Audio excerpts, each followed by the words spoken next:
Ladies and gentlemen, welcome to Sunday Morning Publicly Buzzed Live Murder Church. Thank you guys so much. Every Sunday morning I like to look into myself in the camera here as soon as we start rolling to see exactly how freaking sleepy I look. You can see it in my eyes. I am terrible at going to bed early and I cannot do it. I was up to about 1 in the morning doing a little bit of work, watching a little bit of wrestling. Thank you all for coming through here and hanging out again. Week 10. If you can believe it, of the Jeffrey Dahmer insanity trial.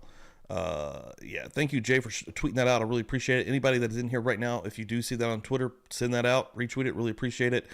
Share this out to your community. Share it on Facebook. Let people know that you're watching Publicly Buzzed Live on Sunday mornings for Murder Church. But yeah, appreciate everyone for being here again. Hit the like, helps us out in the old algorithm. Who's hanging out in here this morning?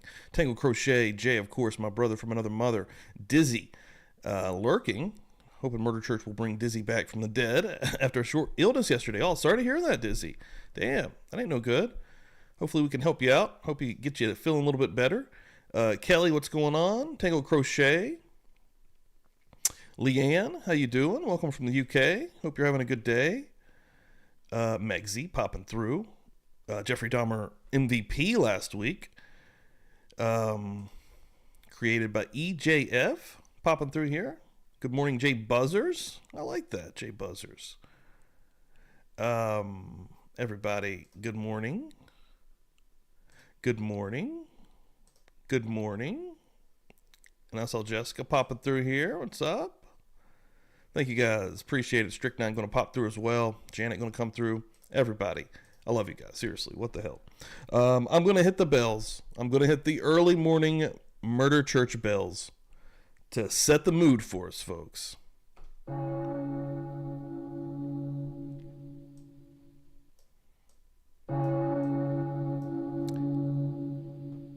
Gotta have the church bells a-ringing. I'm just going to look through here real quick. Shannon's going to come through as well. Say what's up. Jamie, good morning, Jamie. Jamie's been feeling, he was in the hospital yesterday getting some IVs and stuff. I hope you're feeling better as well, Ninja. Hopefully Murder Church can bring a little bit of everybody feeling, bringing everybody up. You know what I mean? Get everybody feeling a little bit better this morning. Leanne going to come through with $2. Let's get the collection plate started. Thank you, Leanne. I really appreciate that. That's absolutely amazing. Hold on. Give me the loot. Give me the loot. You got morning Murder Church without a little Biggie up in this son of a bitch. I got your money, don't you worry. I got a little bit of water here to start me out with as well. A little bit of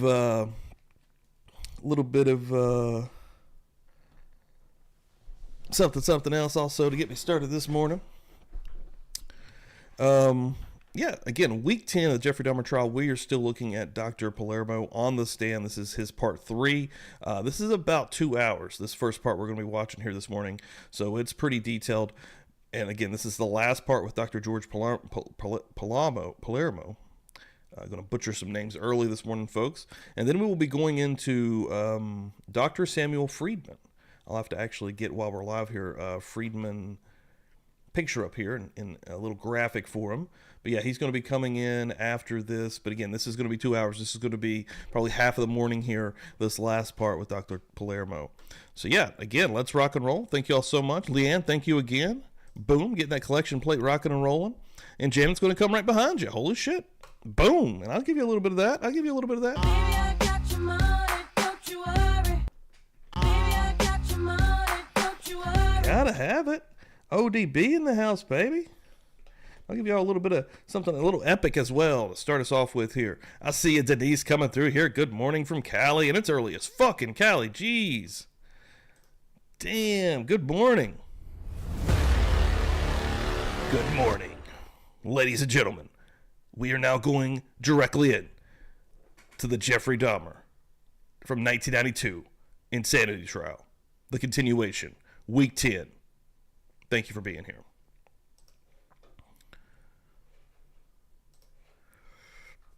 I do want to make sure that the sound is working correctly. Boom. So we're covering from Feral Friday. Good Lord. Getting that alien talk. Feral Friday got wild, y'all. It was a fun one. Royal, you may continue with your cross-examination. Doctor, in order to move this along, okay, over the lunch hour. Sure. I'm going to give you this exhibit 27 DSM-3R.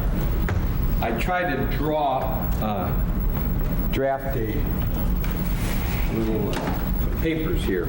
I showed these to Mr. McCann. Basically, what I've done, Doctor, was to go into the chapter called personalities. Yeah, to go back to 1992. I think I was 6 years old in 1992, Miss Esk. Kelsey, coming through. Thank you, Kelsey. $5 for the collection plate this morning. Damn. Not messing around. I'm a bad man. My mission this week, folks, is to get some more sound bites. Yeah, I'm gonna get a few more sound bites up on my old Stream Deck here. It's hard to find the time to get the sound bites, but I want more sound bites. I have a list of some that I already want to get. I want to get some Seinfeld sound bites for fucking sure. Some George Costanza sound bites. Maybe some more pro wrestling sound bites.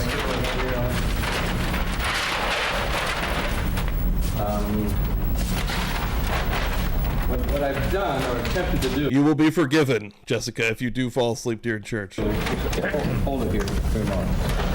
I've written down, I looked at all of the personality disorders that are in the DSM-3R. And I wrote down the ones that either weren't found by you or weren't features. I mean, I saw the ones you said, these were features. Sure. So I wrote down all the ones that weren't. And there's no paranoid personal disorder, schizoid disorder, schizotypal, histrionic, narcissistic, avoidant, dependent, or passive aggressive. True? Correct. So in other words, you know, just like your theory, I mean, talking about the books, like these are the statute books lawyers got to go by, and we got to look those up. One could say, I have a person who is exhibiting these things. This is what I think it is. Go into the book and see if the book agrees and give you some direction as to whether you're in the right diagnosis or not. Yes, indeed. The book is a guiding tool. Sure. Yeah. Then I took the ones, Ellen, I need you back here. So none of these things were found by you. I don't think so. Just a moment. Except for being somewhat narcissistic. Okay. Because he's self-centered, he wants to be gratified, and so on. Okay, I would say that is for sure. What I want to do is to do focus stuff. Okay. Now, then what I did, Doctor. Now, what I did in the book was to see what you said he was, as you read to us, when you said, as I understand it, that he had a personality disorder not otherwise specified. Correct. And I put at the top that in your book is called 30190. That's true, isn't it? 30190. Yes, 30190. Yeah. And what that used to be called was a mixed personality disorder. Correct. Under the old book. Correct. And then you told us that the reason, help me if I'm wrong, but the reason he is this personality disorder not otherwise specified is because Hold on 1 second. Sorry, I just want to get the next dude's name real quick. Dr. Samuel Friedman, so I can get his graphic going over here in Canva. Just real quick. Get his name in the old Google machine. Dr. Samuel Friedman. Yes, sir. it is not so clear that he's this personality disorder. He's a whole mixed bag of things. And the only way that I as a doctor can describe it is to put him in this 30190 because he has some features such as antisocial, obsessive compulsive, sadistic, fetishistic, necrophiliac, and I'll bust out them motherfucking rhymes right now, huh? borderline features. Yes. Do I understand it right then? Yeah, which by themselves don't stand out to the point of make him either a necrophiliac or a borderline personality per se, no?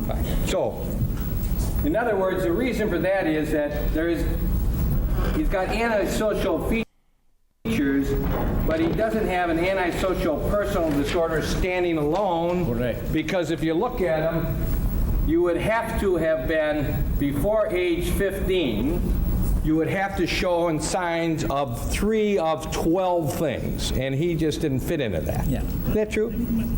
But still, he was still antisocial. He had antisocial features. Sure. You know. So when you get into the obsessive compulsive, if you were to look at that disorder, would you do that for me, doctor? Yes. Obsessive compulsive disorder. Yes, sir. Yes. That's Page 30140. Yeah. What page you have? 354, 355, 354 and 355. and you have the Sure. the In other words, if I were to look at, if I were to look at that, 30140, in order for a person, based upon what this conglomerate of doctors feel that put this book together, a person would have to have 5 of the following symptoms or showings to put them in. He would have to be either a combination of a perfectionist that interferes with task completion, preoccupation with details, rules, lists, unreasonable assistance that others submit to exactly his way, excessive devotion to work, indecisiveness, the decision-making is either avoided or postponed or projected, overconsciousness, scrupulousness or inflexibility, restricted expression of affection, lack of generosity, inability to discard. So when you looked at Jeffrey Dahmer and after finding out everything he showed some features of that, but not enough that you would say what he is an obsessive-compulsive personality disorder person, right? Correct. So you saw signs of him being antisocial and signs of him being obsessive-compulsive, but I want to skip down to sadistic, because there is a sadistic personality disorder. Yeah. And at that, if I may, doctor, I see that on page 369, more of an appendix to that personality disorders. But to be a sadistic personality disorder, it could not be done solely for the purpose of sexual arousal. Can be done if you're right. Yeah. So if the only reason I'm sadistic is because I really don't like people and I don't get any sexual arousal out of it, Correct. then I am not in this personality thing. Then I'm a sexual sadist. Yes, but you see, you do have some sadistic features. Oh, still. sure, I understand Okay, that. okay. But if I am doing what I am doing Oh shit! I was sexual... making that. Some folks coming through here. Hold on. The collection plate is filling up. CR coming through with the $5 into the collection plate. Thank you, CR. Always coming through, showing love. I'm a bad man. And then I see my brother from another mother, Jay, coming through as well. Shan sends her love. JD is too much for her. Zipline. Dude, y'all's stream on Friday was fucking hilarious, man. It was so good. Like, I was cracking the hell up watching that shit. Shan could not keep it together. He kept putting her in timeout. I completely understand Jeffrey Dahmer being too much for Shannon. Yeah, Jamie. Hope you feel better, brother, for sure. And everybody coming through here, see some people coming in a little bit late here, huh? Nah, you're good, Anna. Thank you so much. Appreciate it. Everybody just coming through. Absolutely. And anybody that is coming through late, please hit that like. Again, that helps us out here. Kim, I see you. Huh? Kaylin, what's going on, guys? Everyone coming through. Appreciate it. Joanne, good morning. There they are. There's some people rolling through here. Cammy, hell yeah, that's awesome. Really appreciate it, guys. As you roll through, again, share it out. Hit the like. Let us know what's up. For my own sexual arousal and I'm being sadistic about it, then I'm a paraphilic. I'm not a personality disordered person, correct? But he may have some, let's call it, paraphilic features. Okay. Why not? That fit the personality disorder. I didn't exclude that. Indeed, today, if you remember, the last one was necrophilic. We'll get to that in a feature. Okay, second. fine. So it's clear, or did you believe that what he was doing, this business about this obsession with sex, Was he doing it for his own arousal, or was he doing it to hurt people? First of all, I would like to say he was not obsessed with sex. He was obsessed with the idea of possibly finding someone who would love him. Okay. But And with whom to have sex. But he had He was not just in let's say, a non-affectionate situation. Let me ask you this, Doctor. Before he killed the Ambassador Hotel, Yeah. he was doing a lot of sexual things. He was going to bathhouses. He was drugging people and having sex with them. He was having consensual sexual liaison with men in motels. And Shit. Y'all ain't even done yet. CR going to gift a membership out as well. Thank you, CR. Jesse Charles grabbing that thing. Hell yeah. First of all, yeah, pop open I know it's early. Pop up on those beers. Yeah, maybe I'll drop a coffee in there, huh? Mimosa. A little Bloody Mary in there early. I want to throw you a little liquor drink in there and a joint as well. Welcome to the party. Absolutely. Welcome to the party, pal. And then Anna going to come through right behind and gift another membership. And Miss Krampus grabbing that. Thank you. And I know Miss Krampus is going to be happy. Crack another brewski. Welcome to the party, pal. Hell yeah. Thank you so much. Going to drop a few more of these bad boys. I'm going to give you a beer. I'm going to give you a liquor drink and a joint. And why not a Bloody Mary as well, just to even it out. Get you real nice and fucked up here early at Murder Church. That's what we're doing, baby. That's what we're doing. Thank you all so much. Absolutely incredible. Again, Sunday morning, Murder Church. Angel, I see you hanging out in here as well. What's going on? Austin Rain's going to come through. Austin, I hope you had a good weekend. Austin's still banging out those shirts, folks. Those will be shipping here shortly. The special printed shirts, the color version and the acid wash one. Salty Sleuthy coming through as well. Thank you so much.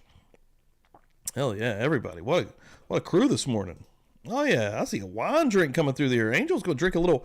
Yeah, it's 11 p.m. Okay, yeah, that's a little different. Never mind. You're allowed to have the wine. You can have the wine anytime you want, honestly. We got Bloody Marys. I'm going to get Bloody Mary just real quick. That was at the request of Kaylin. She wanted some Bloody Marys. Had to get those in here. Rocking and rolling, baby. Rocking and rolling. hotels. He was going to porno places.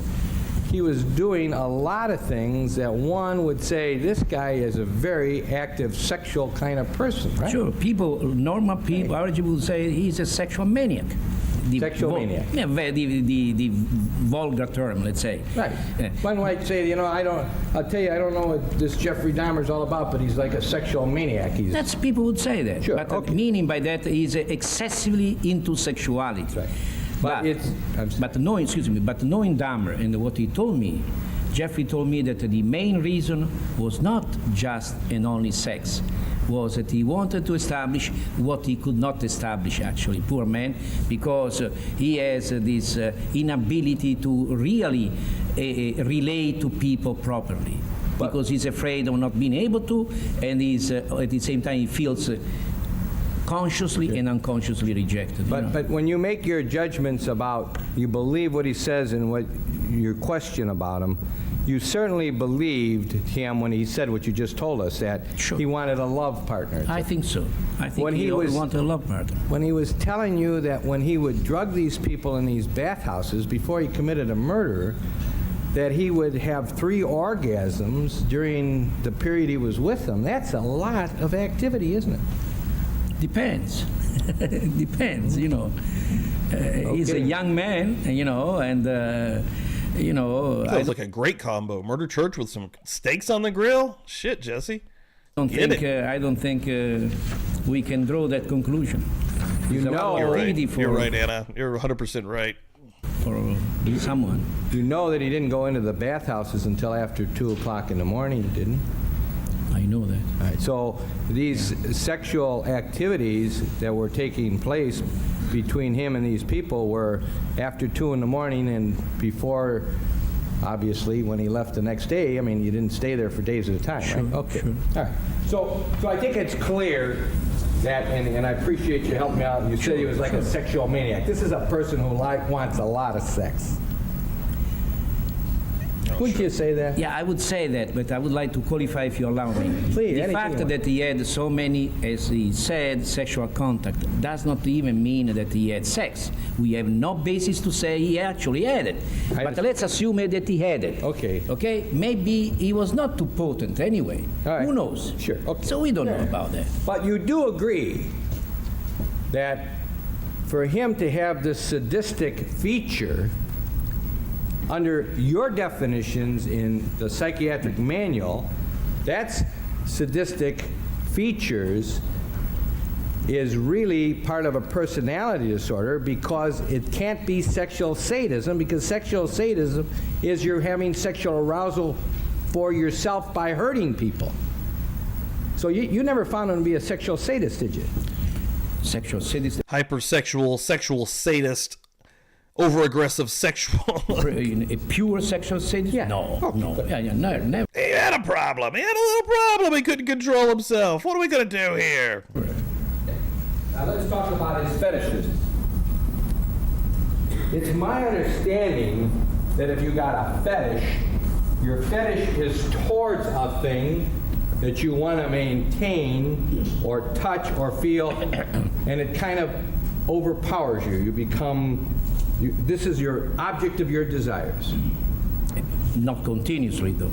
Not continuously. There are certain moments when the individual. I know many people who are fetishistic in behavior. They work, they do many things, they hold high positions in society.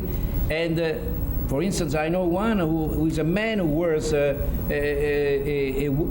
Yeah, Jay, to that point, man, that's like one of the main triggers, it seems like. There's people out there that truly it's way more in the side of men than women. I mean, there are women serial killers, but so many men that do end up becoming serial killers that we know of, God only forbid the ones that we've never found out about, they have like these, and then they get fucked up as children as well. And this is a great conversation through this trial in general, because this is kind of getting down to the nitty gritty of what the fuck happened to Jeffrey Dahmer at a young age or throughout his life from these psychologists and psychiatrists. But yeah, dude, so many people get so fucked up early on, whether it's with porn, weird sexual desires, whether they can't get that out properly throughout their life, whether that's with religion, right? People get fucked up with religion on that side of things.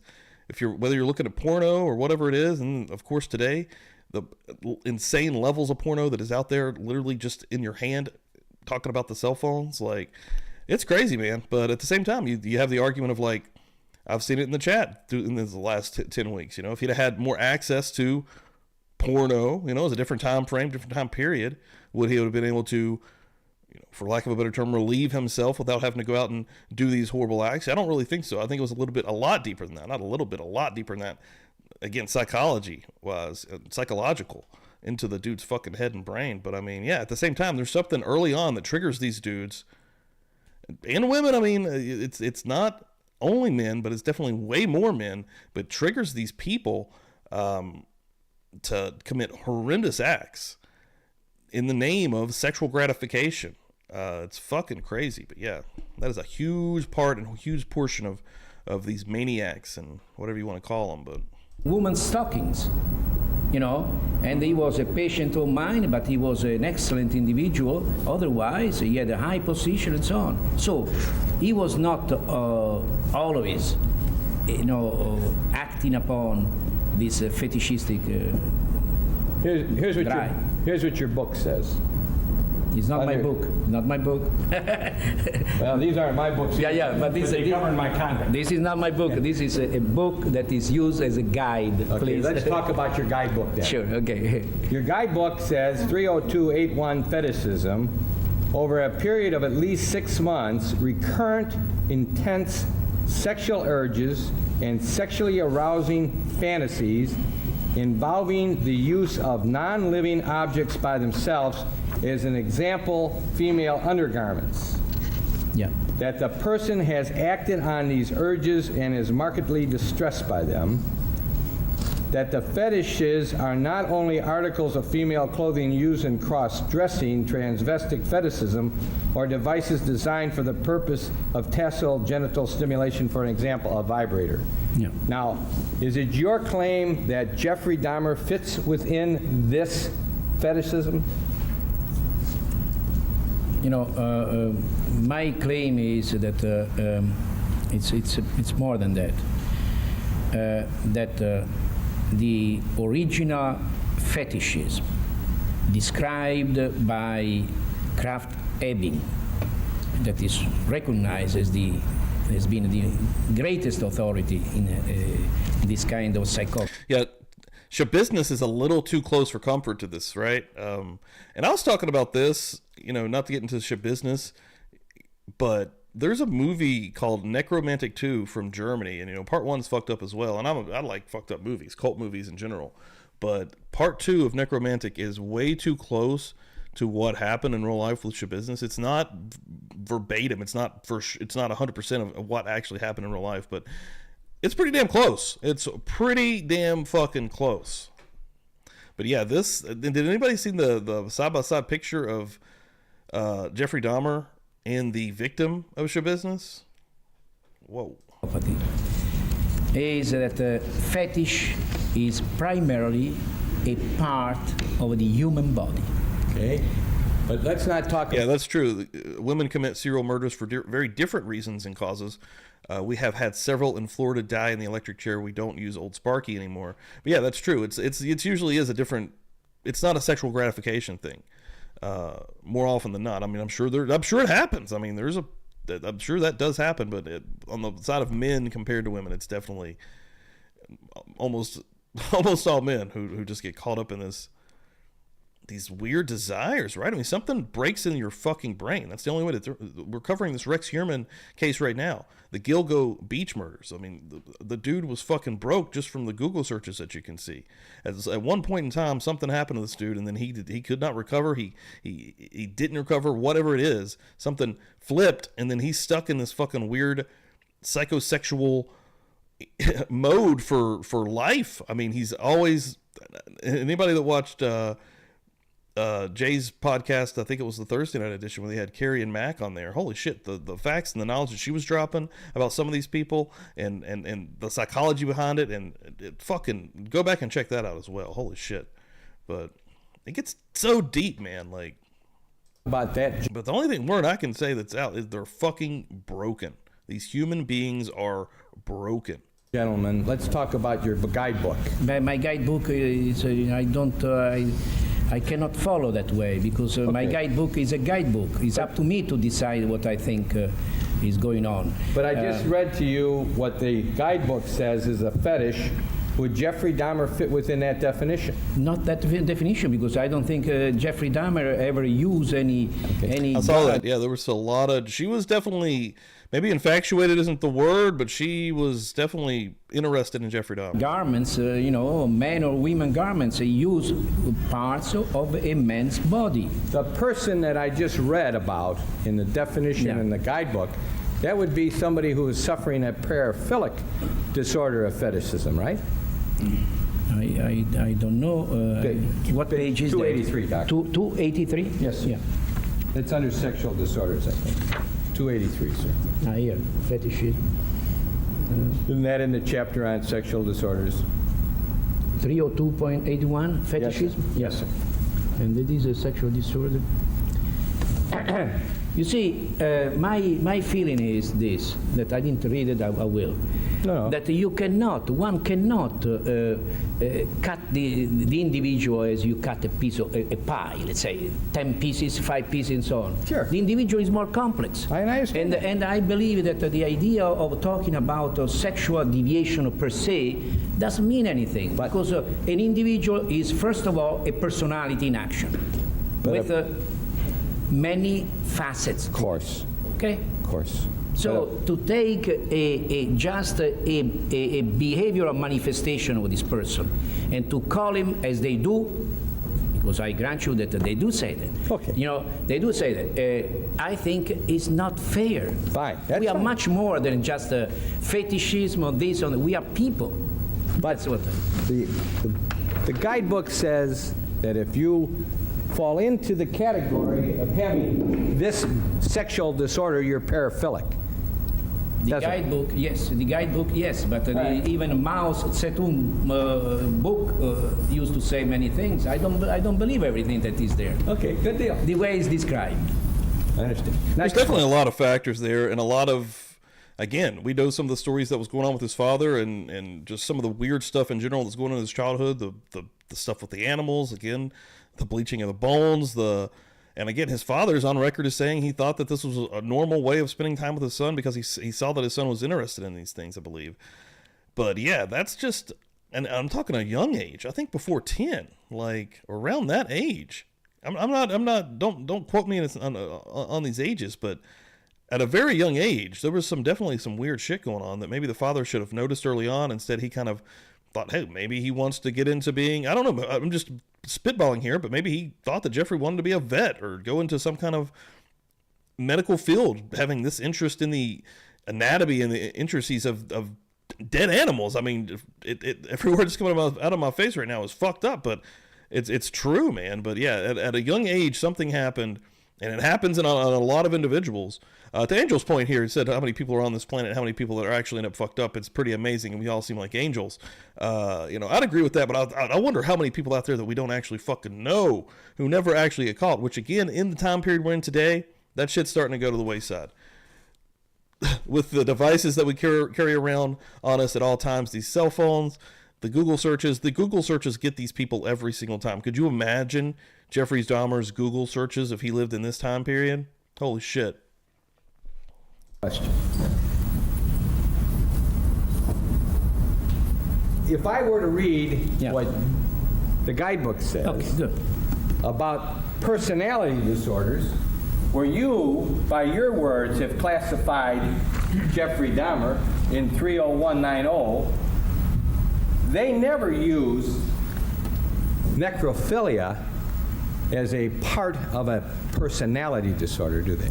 Correct. That's why I say necrophilic features. Features. Features. We have to define what we mean by features. Let's assume that you came to the conclusion that Jeffrey Dahmer was having You probably made the right move, psychedelic. recurrent, intense sexual urges and sexually arousing fantasies.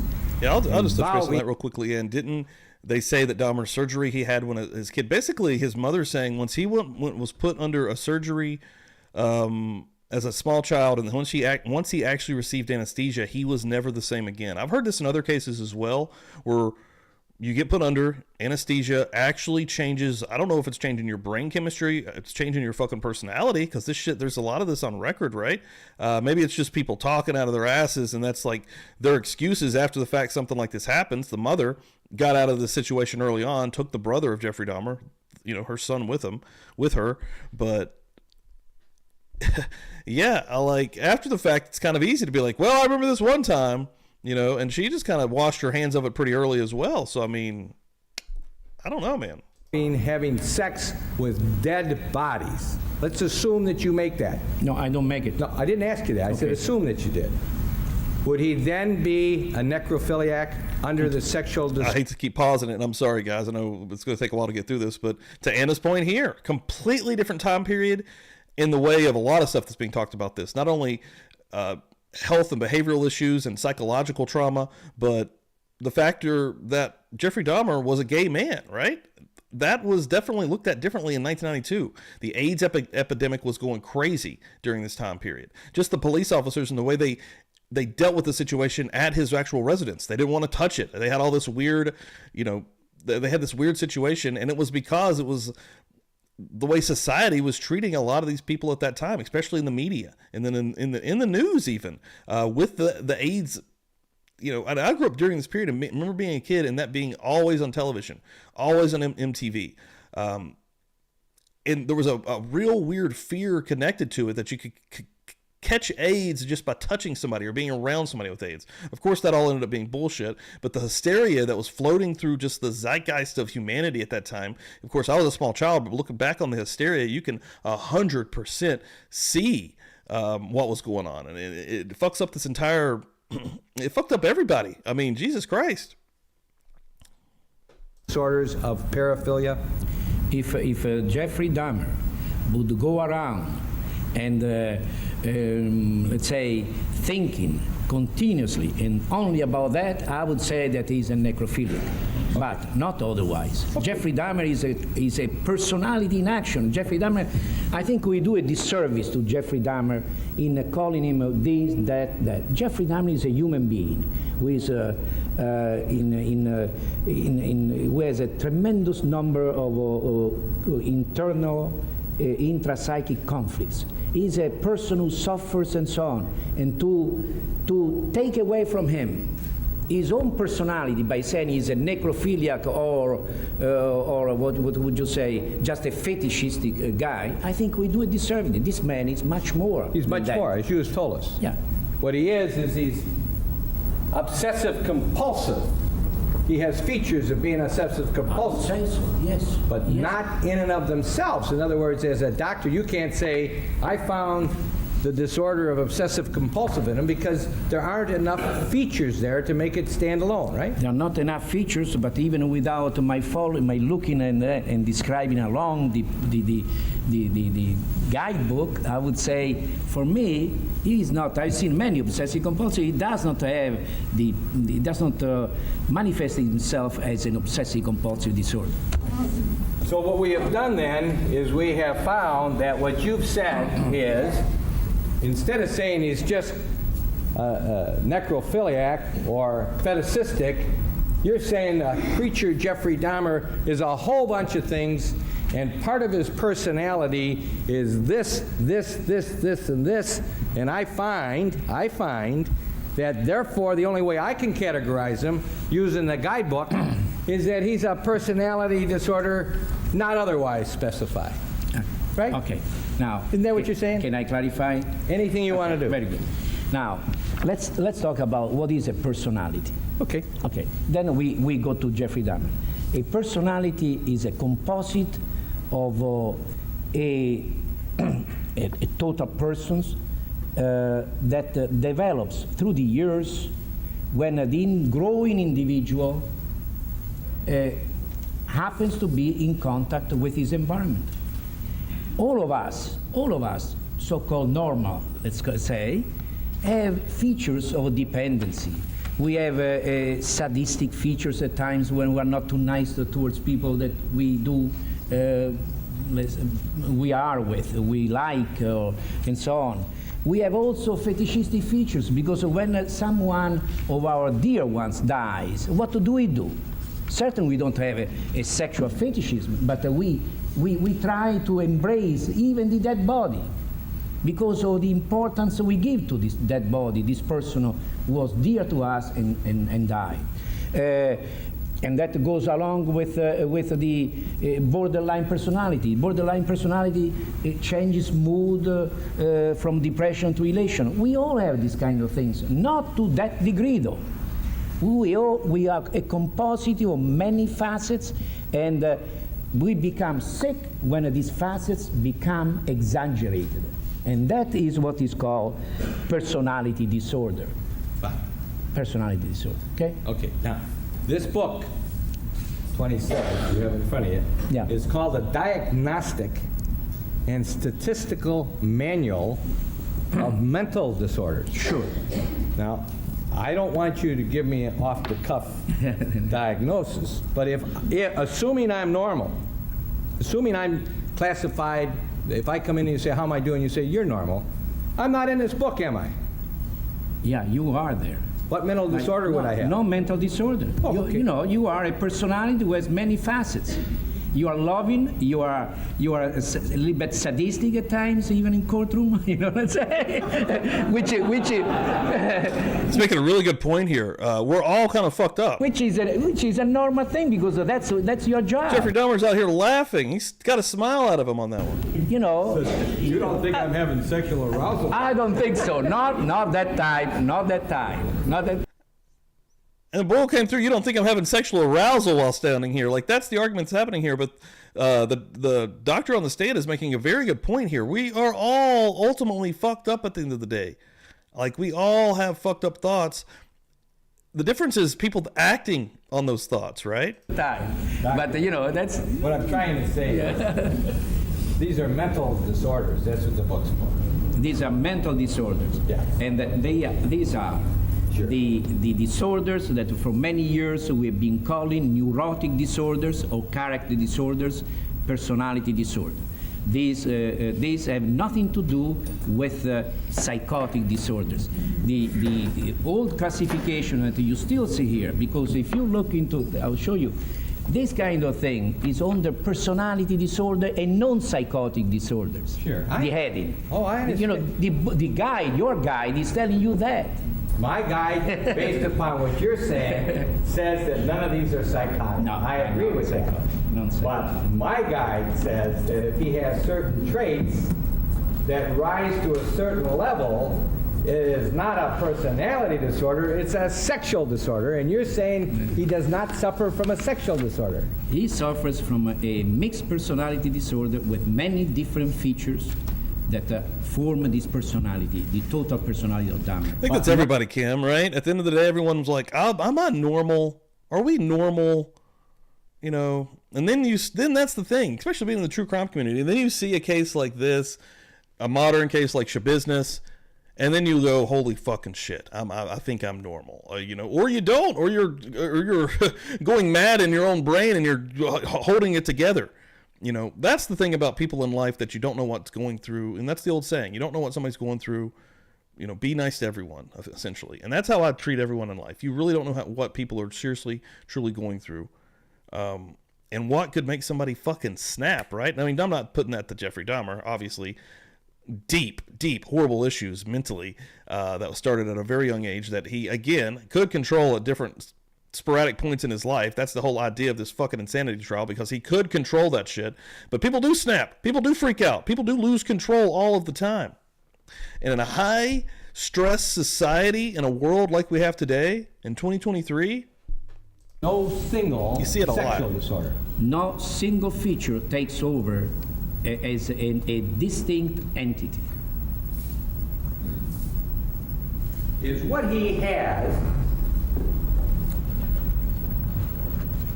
First of all, I think you said, and correct me if I'm wrong. Sure. That what Mr. Dahmer is suffering from is a worse illness than schizophrenia. Oh, Did you say that? Yes, I still, yes, because I've seen thousands of schizophrenics, and no one of them has performed in the manner of Jeffrey Dahmer, killing 17 people. Have you ever been involved in a case where you were called upon to testify as to the mental, I'll strike that, as to the mental issue in a courtroom where the question of the person's mental disease was a sexual disorder? You understand what I'm saying?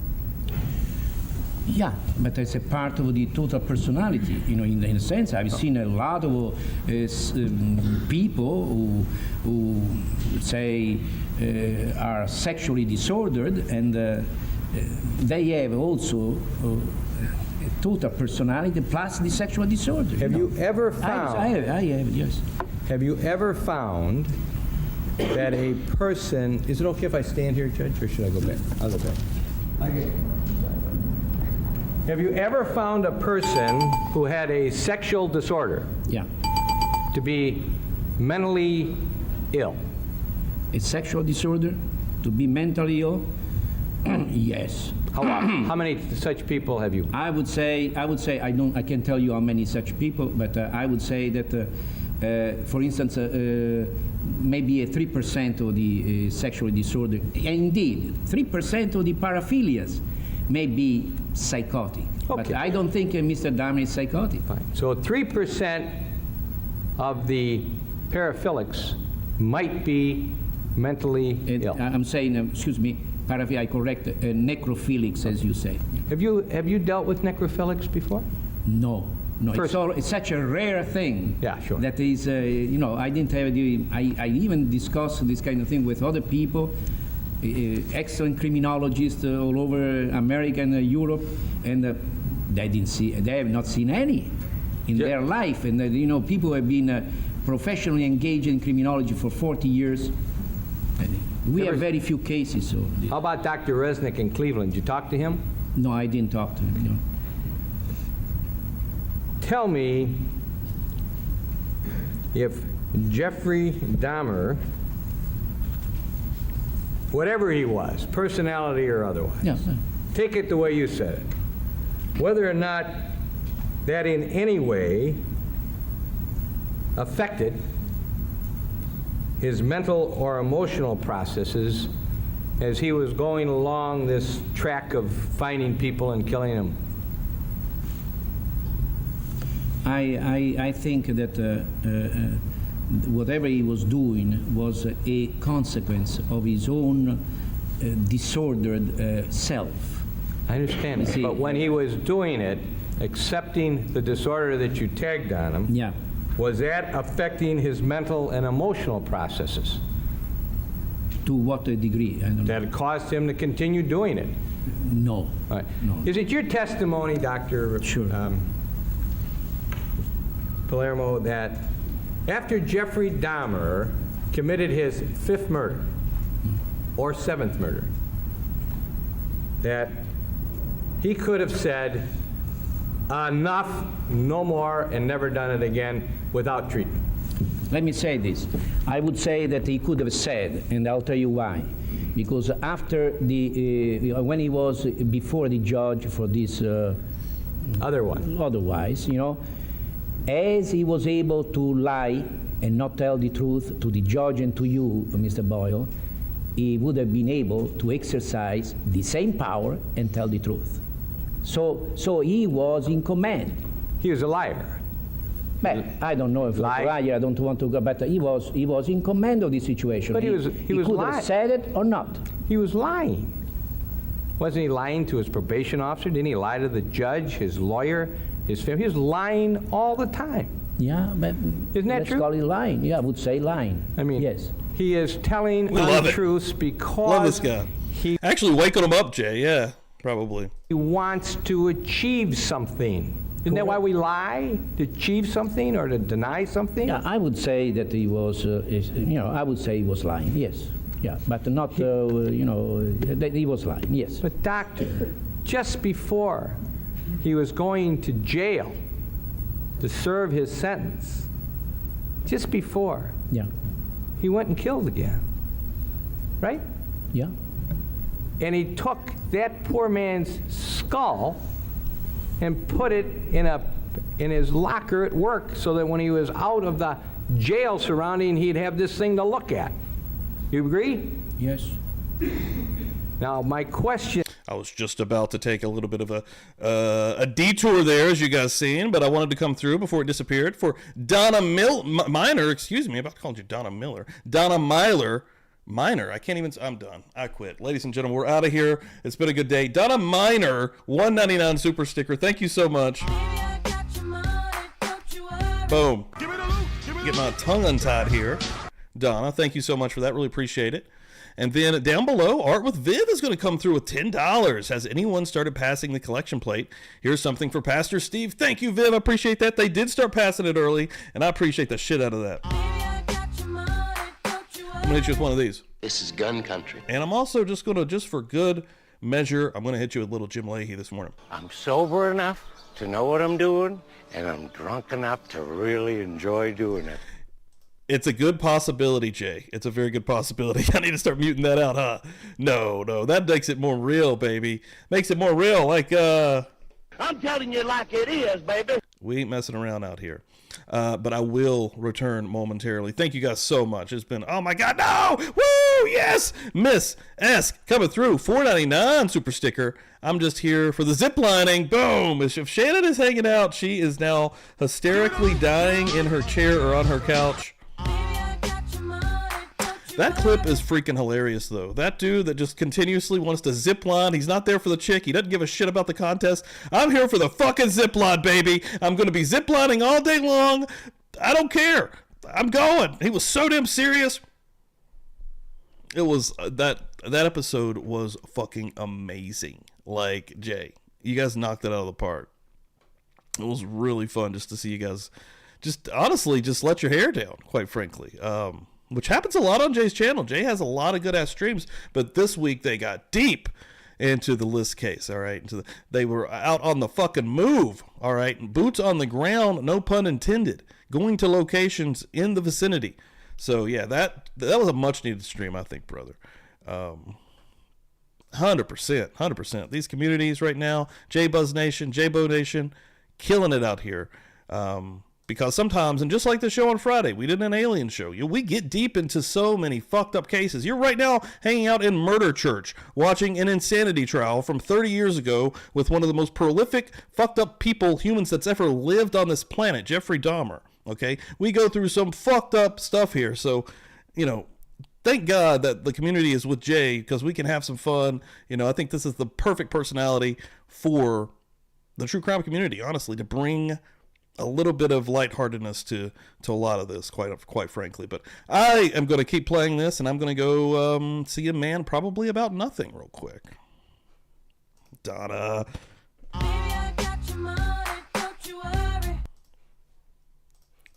Is knowing everything you know about him and believe him to have been, and everything that you've said, accept it absolutely. On the 9th murder, whichever one that was, Yeah, sure. the next morning, was he able to get up that next morning and say, enough, I'm never going to do it again, and not do it again without treatment? Without treatment? Yes. I think treatment comes after. He was able to say, I'm not going to do it again. I go for treatment and I report to somebody like he did before, and he didn't comply with the. I know that. Now let's see if I can't try the question. Yeah. Let's say that he gets up and says, enough, I'm not going to do it anymore. That's all he says. He gets up that next morning and said, that's enough. I've killed 10 people. It's terrible. I'm not going to do it anymore, ever again. Would he have killed again? Would we killed again? Yeah. You're making you're asking me to make a prediction. Hypothetical. It's a different thing. Yeah, hypothetical. Would we kill again? I'll tell you. I think Jeffrey Dahmer is a dangerous person, and even though suffering from this kind of illness that I call mixed personality disorder, his problems are so deeply rooted that yes, he could say, I don't want to do anymore, and I will go for therapy, and the therapy will, even though the prognostics may be somewhat shaky, he would have been able to be helped somewhat, but I do not know whether he would, I wouldn't trust his behavior, honestly. But if he doesn't go for any help at all, he's going to kill again, right? He's going to kill again? I would say so. Sure. Yes, I would say so. He would have to be put on some medicine to stop these urges he was having, wouldn't he? I don't know. That is up to the doctor that will reevaluate him. I would say that he needs, and he deserves, because he's a young man, intensive therapy, physical therapy, or psychotherapy for a long time. Now you call it what he had an illness, Yeah. right? I mean, you've said that, whatever his illness was. Yes, a personality disorder, mixed type, is an illness. Right. Is it a mental illness? These are semantics. The mental illness, it is a mental illness, but it's not classified under what is called psychosis. I understand. It's a neurosis. There are two things. Very serious, very serious. There are two things that most all of us know we can and can't do. First of all, I know that it is wrong for me to come up and steal your wallet. I know that, correct? That's called cognitive, right? Sure. So knowing that, I can still walk up, knowing that, reach in and pull out your wallet and walk away with it. That's called volitional. Yes. What part of Jeffrey Dahmer was this illness affecting? The cognitive or the volitional, or neither? As far as I know,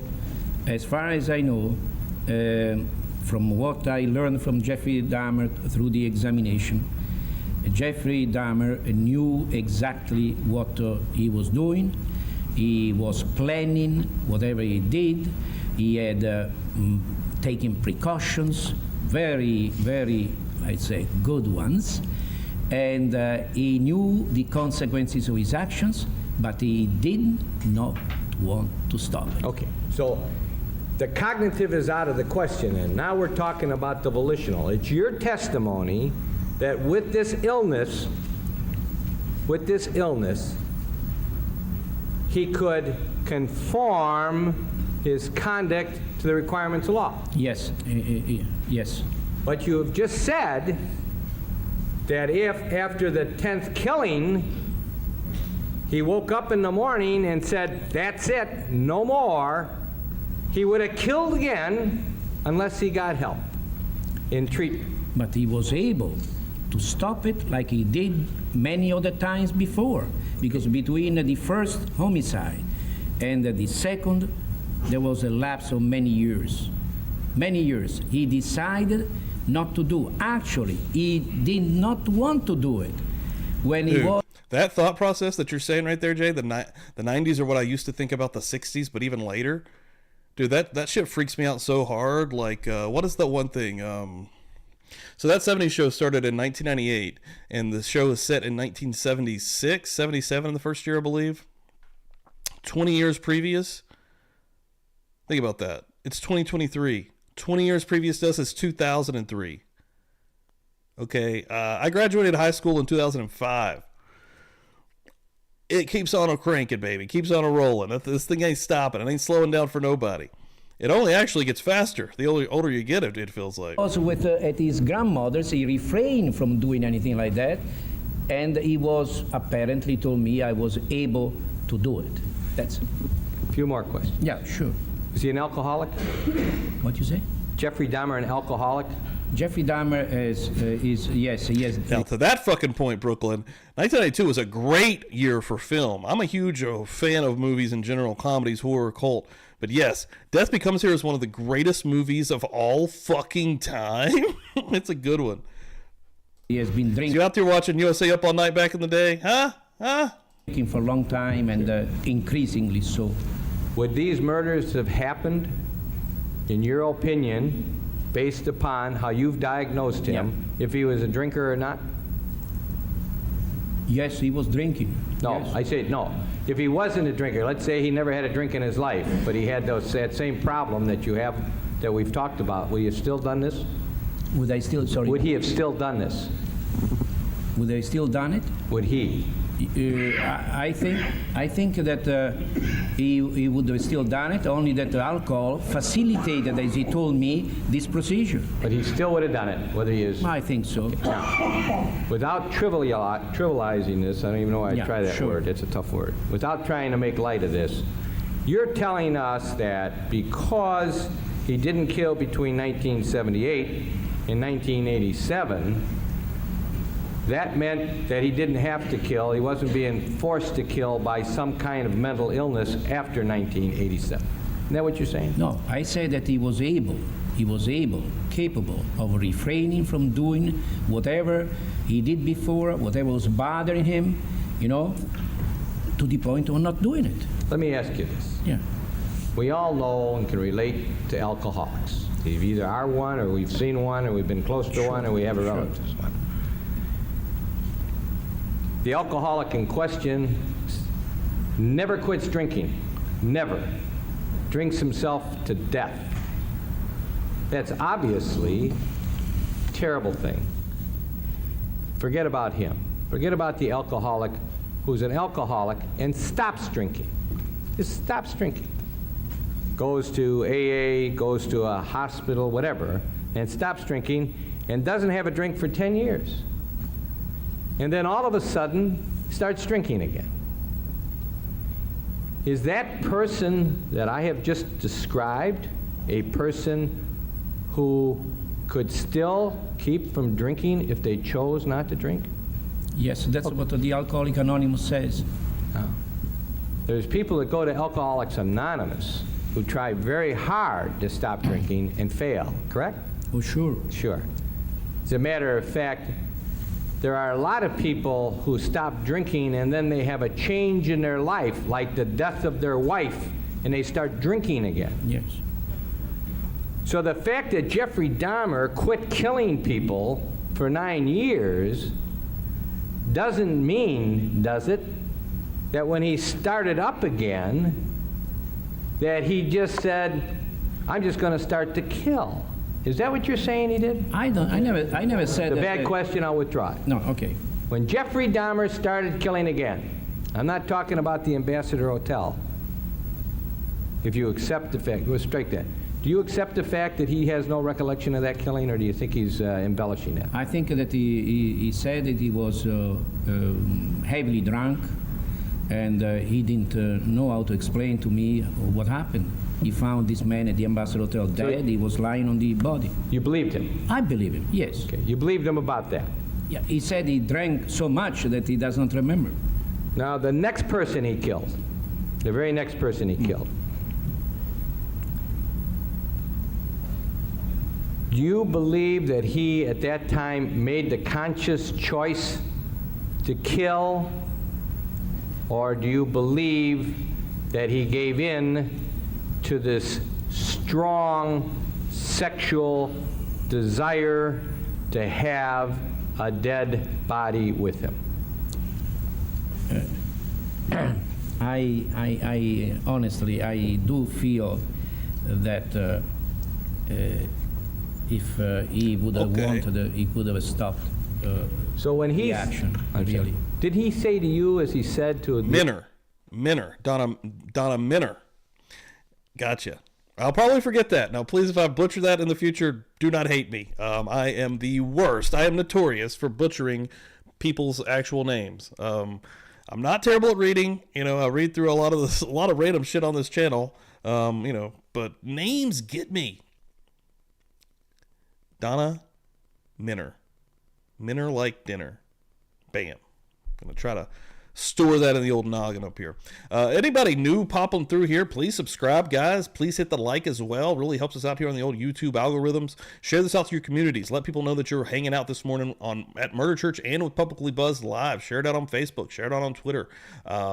Really helps us out here as we continue to grow. Again, Jay Buzz Nation. Make sure you're following Jay as well, who is hanging out in the chat.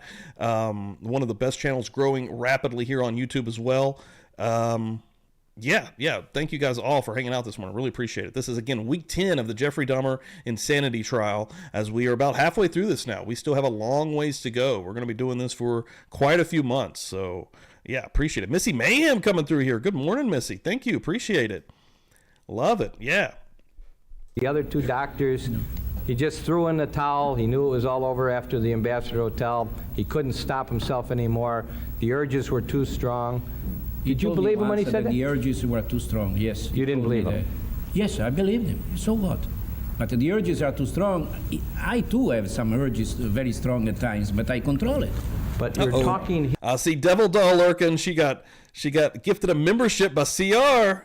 Thank you, Devil Doll. And thank you, CR. And welcome, Devil Doll.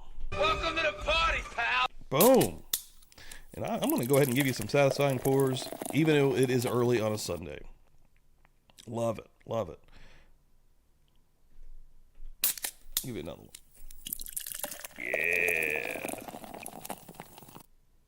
Love it. Here, as you have testified to, about a person the likes of which nobody has ever heard of before, correct? But we heard before, but I did not examine anybody who killed so many people. But you've been looking into it. Sure. But doctor, you can't equate a person like Jeffrey Dahmer with the normal person who says, I'm not going to go rob a bank tomorrow because I have the power to say no. This is a one in how many million kind of human being, right? It's a very rare type of personality, yes. And that person, in all of which he's done, in all of the horror that we've heard, And you saw the pictures, didn't you, the police department showed? Yes, I've seen. And all of that grotesqueness that we've seen and all the things he's done, you say that that's a personality disorder, not a mental illness. That is a personality disorder so serious that it could be thought of even worse than a psychotic disorder. But he's not psychotic. But This is different because he knew what he was doing, he continued to do it, he prepared whatever he was doing meticulously so. He was naked when he was doing what he was doing to these people just because he didn't want to spot with the blood his own clothing. You know, he knew what he was doing. was it an impairment of his mind? Was not impairing his mind. He did a good job, unfortunately. Right, now, We know that. you seem to, at least from what I hear you say, Yeah. is that because you don't see a psychosis, he's not mentally ill. No, because I don't see, not I don't see, because I see Dahmer there, there's a young man, but You know what I I meant by don't that. think he's Nicky. psychotic after I examine him. I'm sorry, Doctor. Yeah, sure. I interrupted you and I didn't mean to. What I'm Yeah. saying is, when I say you see Dahmer, I'm not talking about physically seeing him. Yeah. I'm talking about seeing him psychiatrically. After seeing him, you did not see any of the signs that you normally see in patients who have fallen into a category called psychosis. Yes, because usually these people, even though they might partially recover, they show some signs of the chronic illness that a psychosis usually is, except for a manic depressive psychosis that is a different thing. So because that's all in this guidebook, isn't it, what you just said about psychosis, and, right? It's even there. Because he's not in there, you can't say he's got a mental No, please, don't tell me. Okay. Because I do not follow this book. I follow this book, you know why? Only to classify people because they're numbers. Fuck no, Angel. I literally went shopping yesterday. I had a buddy over last night. Again, we watched some wrestling. I grilled out, cooked some burgers. No. I'm still sitting here with this fucking grill lighter because I didn't buy any lighters. That is what I'm working with. Still right now. So, I'm the worst. Here, because this is a requirement of the hospital routine. Otherwise, I would never follow this book because I don't think that it's very difficult to fit people into these categories. Then I want to ask, Yeah. if you don't follow the book, are you forced to say that he's a personality disorder and not otherwise I got that classified, or too. Would you like I to do give him have a different name? The different name would be. But I'm gonna try to say this without saying words, but I love a vape, you know, that's fine, but I truly, honestly, at the end of the day, still love a good green pipe hit. Yes. Just a mixed character disorder, which is the same as personality. Okay. I say mixed because it's got a mixture of many different, let's say, features. Now, I do not think it's necessary for you to have done any of the things I've asked. So I'm not in any way saying you should have done it, but I don't know that you did or not, so I'm just going to ask you. Sure. Did you go over to his apartment? No, I did not. Okay. No. You saw pictures of it, though. I have seen pictures, yes, that was enough. I saw pictures. You did, in my opinion, a masterful job of doing everything necessary for you to be here. I tried. But I want to ask you this. There did exist one man that saw Jeffrey Dahmer Never used a match to light anything like that, I don't think. about to be killed, about to kill. Sure. You know and I know that if Tracy Edwards hadn't Damn gotten right, out of Mr. that Krampus. house, or apartment, he probably would have been dead. If you let me say, I think we should thank Tracy Edwards, and so Dahmer should thank him because he is the one who actually put a stop to the oath. Absolutely, I agree. Now, did you talk to him? No, but I was here in court when he testified. I understand. But before he came into court, did you talk to him? No. no. I didn't have such an opportunity. Did you see that tape that he supposedly made on one of those talk shows? No. Good. Yeah, seriously, anybody that's in here that's on Twitter, that's on X, whatever the fuck we want to call it, go follow Dan. Dan last night was live tweeting some UFC. He's a big MMA fan, but, you know, that's actually unusual. That's probably the worst way to go into this at all. You're probably now going to be like, why would I follow him? This is your Trump channel. I just buried Dan's Twitter and X right here live. No, he's always still putting in information on cases. He will rile up some Idaho 4 people in 2 seconds flat with some facts. All right, Dan is a fact guy. He's based heavily on facts. I'll go down some wild-ass conspiracy roads all day, and I have fun doing so. Dan can, but he has a hard time not showing his real, true emotions and reactions. As you all can see, when Dan's hanging out and some bullshit starts cropping up, he can't hide it. He doesn't hide that shit, not for 2 seconds. So yeah, please, again, Jay putting it out there, follow Ricky. Follow Dan on Twitter. No. Did you believe Tracy Edwards when he was saying that he was sitting next to Dahmer and Dahmer was rocking, watching Exorcist 3 and chanting? Did you believe that? I believe what he said, but we have to qualify what he said, interpret what Tracy Edwards said. Because First of all, that's fair. You can do that, but just let me ask you. yeah, please. Let him answer the question, Counsel. Guys, wait. Don't interrupt him. Let him not. answer the counsel. Yes? I want to know the first part of the answer. Did you believe him? I believe, but I have to qualify that. Now I want you to tell us what you believed and what it meant to you. Okay. Static What Dan. meant to me was this, that Tracy Edwards went with Mr. Dahmer, went to Dahmer's apartment, and there, all of a sudden, Dahmer handcuffed him in one wrist, I don't know. And at the same time, I think he was trying to handcuff him on the other side too, because he could probably better dispose of him. This young man was very strong. Tracy Edwards is strong? Yeah, well, so when I mean strong in the sense he didn't get frightened by this apparently to the point of despair, and he reacted in a way that brought to his escape eventually. He did say that then Mr. Dahmer brought him into the bedroom where previously to that he had gone, Mr. Dahmer, to turn on the television set or the tape that he had on it.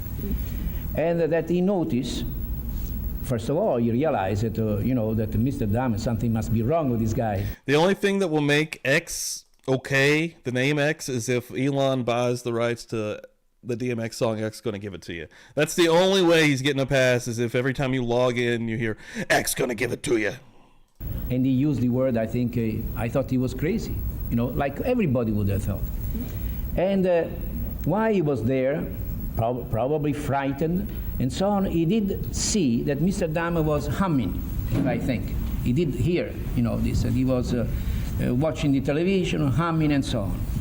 My impression was that at that moment, Mr. Dahmer was humming like many people do hum at times, just to spend the time, pass the time.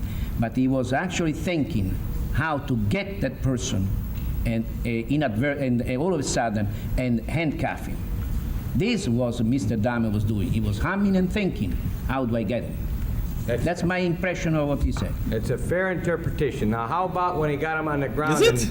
Did he name his kid X? I'm not familiar with that.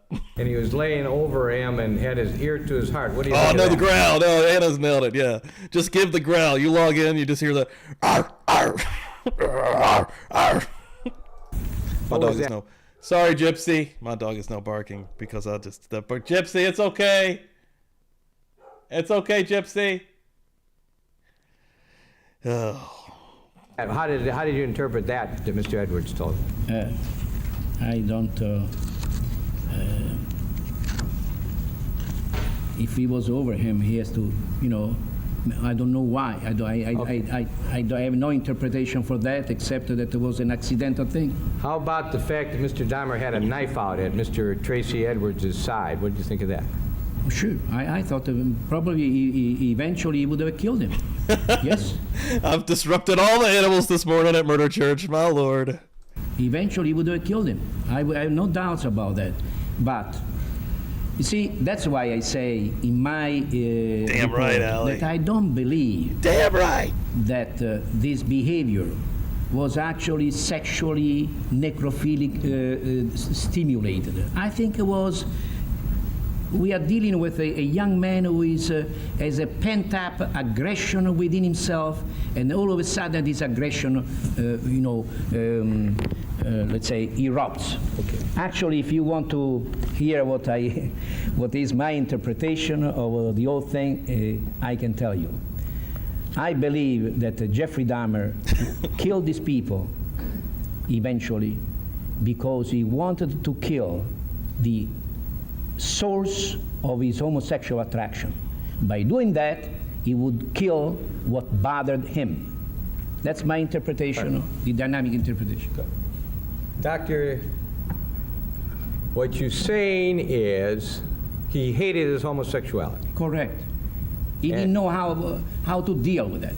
And when he was killing these people, even though he told you he was certain some of them weren't gay, he told you that.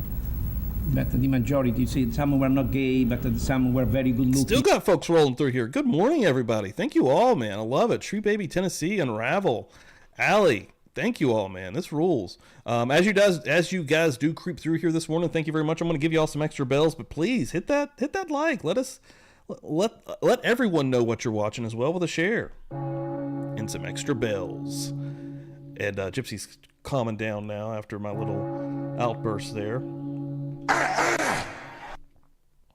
Love you guys. Thank y'all so much. Seriously. You know, they were muscular and so on. And So what he was doing was killing himself, in effect. yes. And then he was preserving the body parts for what purpose then? As a trophy. It's a trophy. A trophy of a killer, of a predator. And like we have, I have friends who are hunters. If you go to their home, there are a lot of trophies there. And Jeffrey Dahmer was doing the same thing with this kind of supposed to be temple. He wanted, these trophies became symbolic, fetish, and they were important to him to remind him of having achieved certain things. That's a lot, Caleb. Good Lord. Hey, Ash, spelled XAEA-12. And I don't even know if that AE after the X is an AE. What is that? What even is that? I've never even seen that letter or symbol or what the fuck? So you're saying that this man whose mental state is that I am going to take home... There we go. This is something I like to see. Brooklyn, the Billboard songs of the year 1992 were Boys to Men, Into the Road, Crisscross, Jump, Jump, and Baby Got Back. That is right, dude. 1994, I was a child. I started kindergarten in 91, so yeah, probably first grade here, 6, 7 years old, right in that range.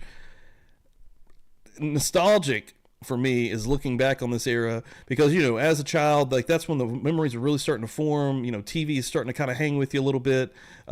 Media, movies, everything. I love that era of just, Americana, I guess, planet Earth, whatever, but really Americana entertainment. And it's my child brain that goes back and thinks, and as I've gotten older, I've gotten to really dig into a lot of that stuff, of the adult stuff, right? The movies, and again, I'm a big cult horror fan in general, and comedy. I love old school comedies also, man. But 1992 was a great freaking year in the early 90s in general, but 1992 was a killer year.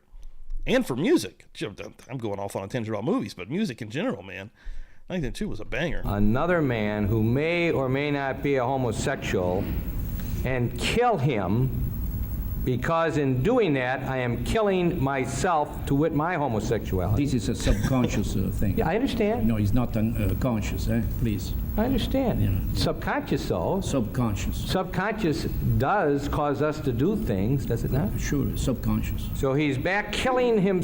He's killing his own homosexuality. Then he is spending all that time disposing of the body parts and keeping trophies. Yes. And when he tells you that he was Yes, Miss doing what he Krampus. was doing in order to make a shrine, you didn't believe him. October 86 here. So that's about the right time to really start to, it starts to kind of stick with you a little bit. Right here, Tree Baby Tennessee. Is it true they used the real pics from his apartment in the Netflix show? I was born in 70. I don't, maybe in some pictures that they showed, but the set that they made for that show was absolutely amazing. It looked identical to the actual apartment. It was so fucking creepy. I didn't believe in the shrine idea. I believe that he kept the. Oh, I do, man. 1992, amazing era of wrestling. And actually, WCW 1992, means nothing to basically anybody in here, maybe Jay. World Championship Wrestling 1992 is my favorite year of that company, period. Steiner Brothers running through the motherfucking tag team division. Ron Simmons winning the world title, the first ever black world champion, nationally recognized. Ron motherfucking Simmons going over Vader. Vader also being a badass in WCW. Cactus Jack and Sting have a badass Falls Count Anywhere's match at Beach Splash 1992, excuse me. 1992 is a badass year for pro wrestling. Kalen done got me going, baby. Kalen done got me going. The body parts and so on. Oh my God, as, Drop Dead Fred. We gotta stop. We're only getting through one video today. Drop Dead Fred is one of the best movies ever. I think it seemed like a child's movie, but there's a lot of dirty stuff in that one. a trophy as a symbolic fetish. I believe that. Okay. Yeah, but And that person who did that was not mentally diseased. he was suffering from a very serious, and he's still suffering, mixed personality disorder, which is not classified as psychosis or mental illness in the accepted terminology of our time. You agree, do you not? We're almost at the end. Yeah, that's You agree that there can be sexual disorders. I've never seen this movie, The First Power. I had to look it up real quick. It looks crazy. It looks interesting. A dedicated LA police detective and a female psychic must stop a demonic serial killer who was given the powers of resurrection, teleportation, and possession. Whoa, this movie sounds crazy. 1990. I'm gonna have to check this out. Lou Diamond motherfucking Phillips is in it as well. Wow, how have I not seen this one? Shit, thanks for turning me on to that one. Wow, yeah, I'll be looking that one up. Of a paraphilic nature that can be so bad in a human being Nice. that they can rise to the level of mental disease. That's the scene I always think about, Leanne. Believe that, don't you? I believe that there are paraphilic manifestations on top of a personality disorder, very serious personality disorder, that together with the personality disorder, indeed the paraphilias that in some of the papers I read, quite a few papers, may achieve degrees of psychosis, but it is the personality that is psychotic. The paraphilia is a manifestation. Okay. Now we have, for instance, you remember these, the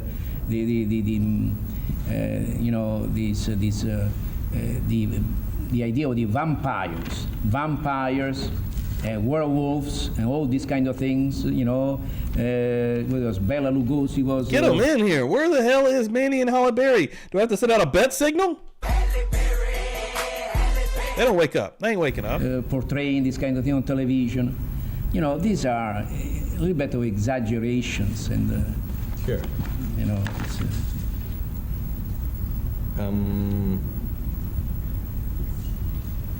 I want to just check with a few. I'm almost starting. yeah.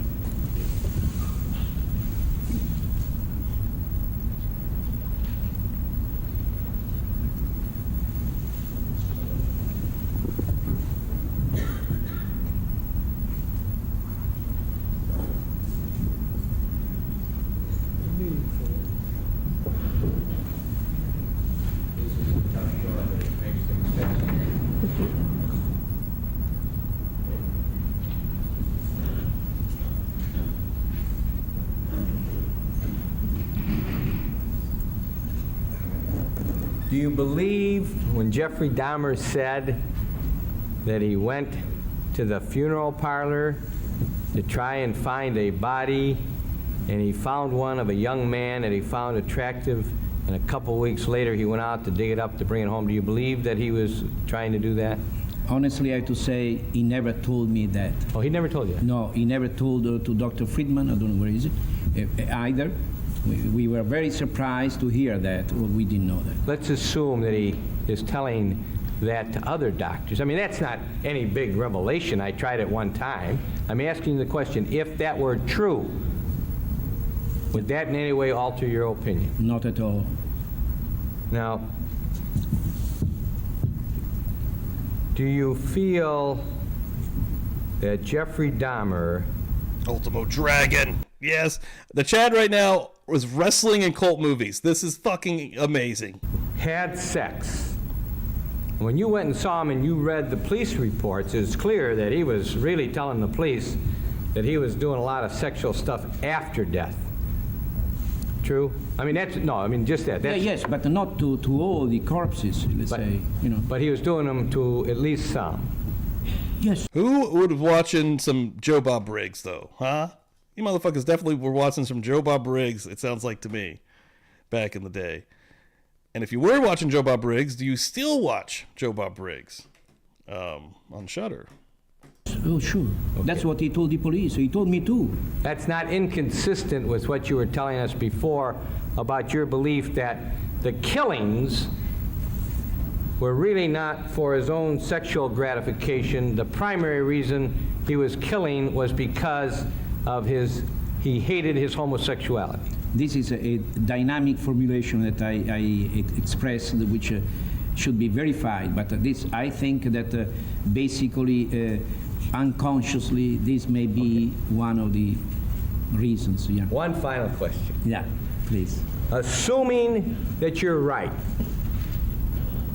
assuming that your hypothesis is absolutely accurate, and that he really believed that in killing these poor guys, that he was really killing himself and because he hated his homosexuality, wouldn't that be delusional thinking? No, no, Not delusional thinking? not at all. Okay. Not at all. I have to ask you these questions for a couple of reasons. Dude, The Burbs is one of my favorite fucking movies, dude. Tom Hanks, you kidding me? Yeah, dude.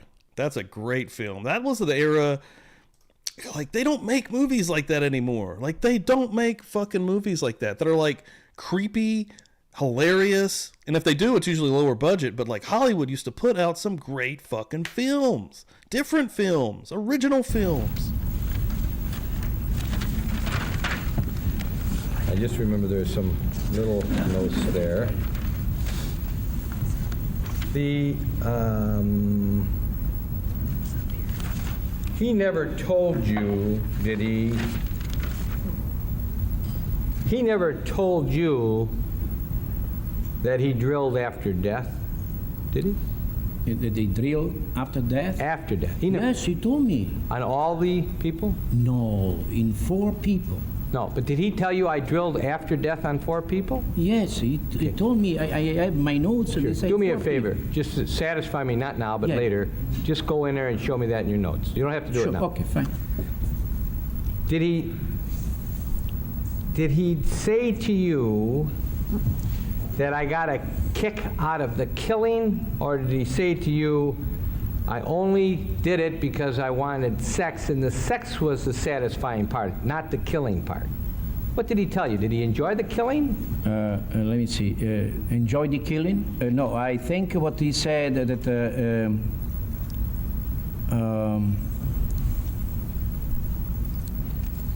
I got to look at my report. Excuse me. Sure, take whatever Yeah, time you sure, need. sure. No, just a second.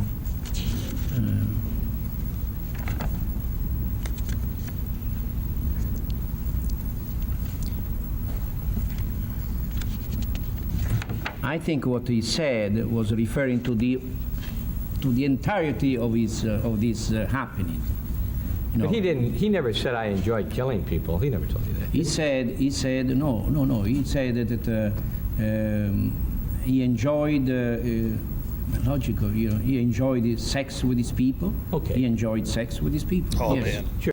The last time we did something like that, I'm actually going to put this in the chat as well, but one night we did I think it was for the 4K stream. I don't remember exactly, but we didn't even really have a plan that night, but it ended up just us watching like old trailers and stuff, really horror trailers, but particularly Leprechaun trailers. And it was also St. Patrick's Day, so it totally fit, but and literally the Leprechaun from the movies is on the thumbnail as well. But yeah, the 4K special, Happy St. Patrick's Day. This one is really fun. We watch a lot of 90s trailers. We'll definitely have to do another one of these, but yeah, go check this one out. This one's pretty wild. This one is from a while ago too. It's from 4 months ago. Holy shit, man. Time is flying.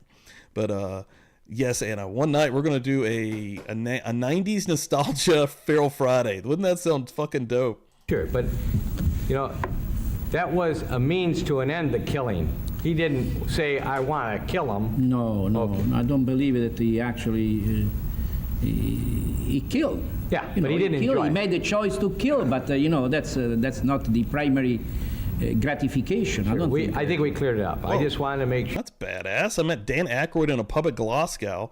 He's like 10 feet tall, and his personality is 50 feet or more. Dan Aykroyd on Joe Rogan was awesome, man. I think he has a weed company. I think he has a weed company and a liquor company. But he's hugely into UFOs and like weird shit like that. Sure, 'cause we thought you quoted him as saying that he enjoyed the killing. He's never admitted to enjoying the killing.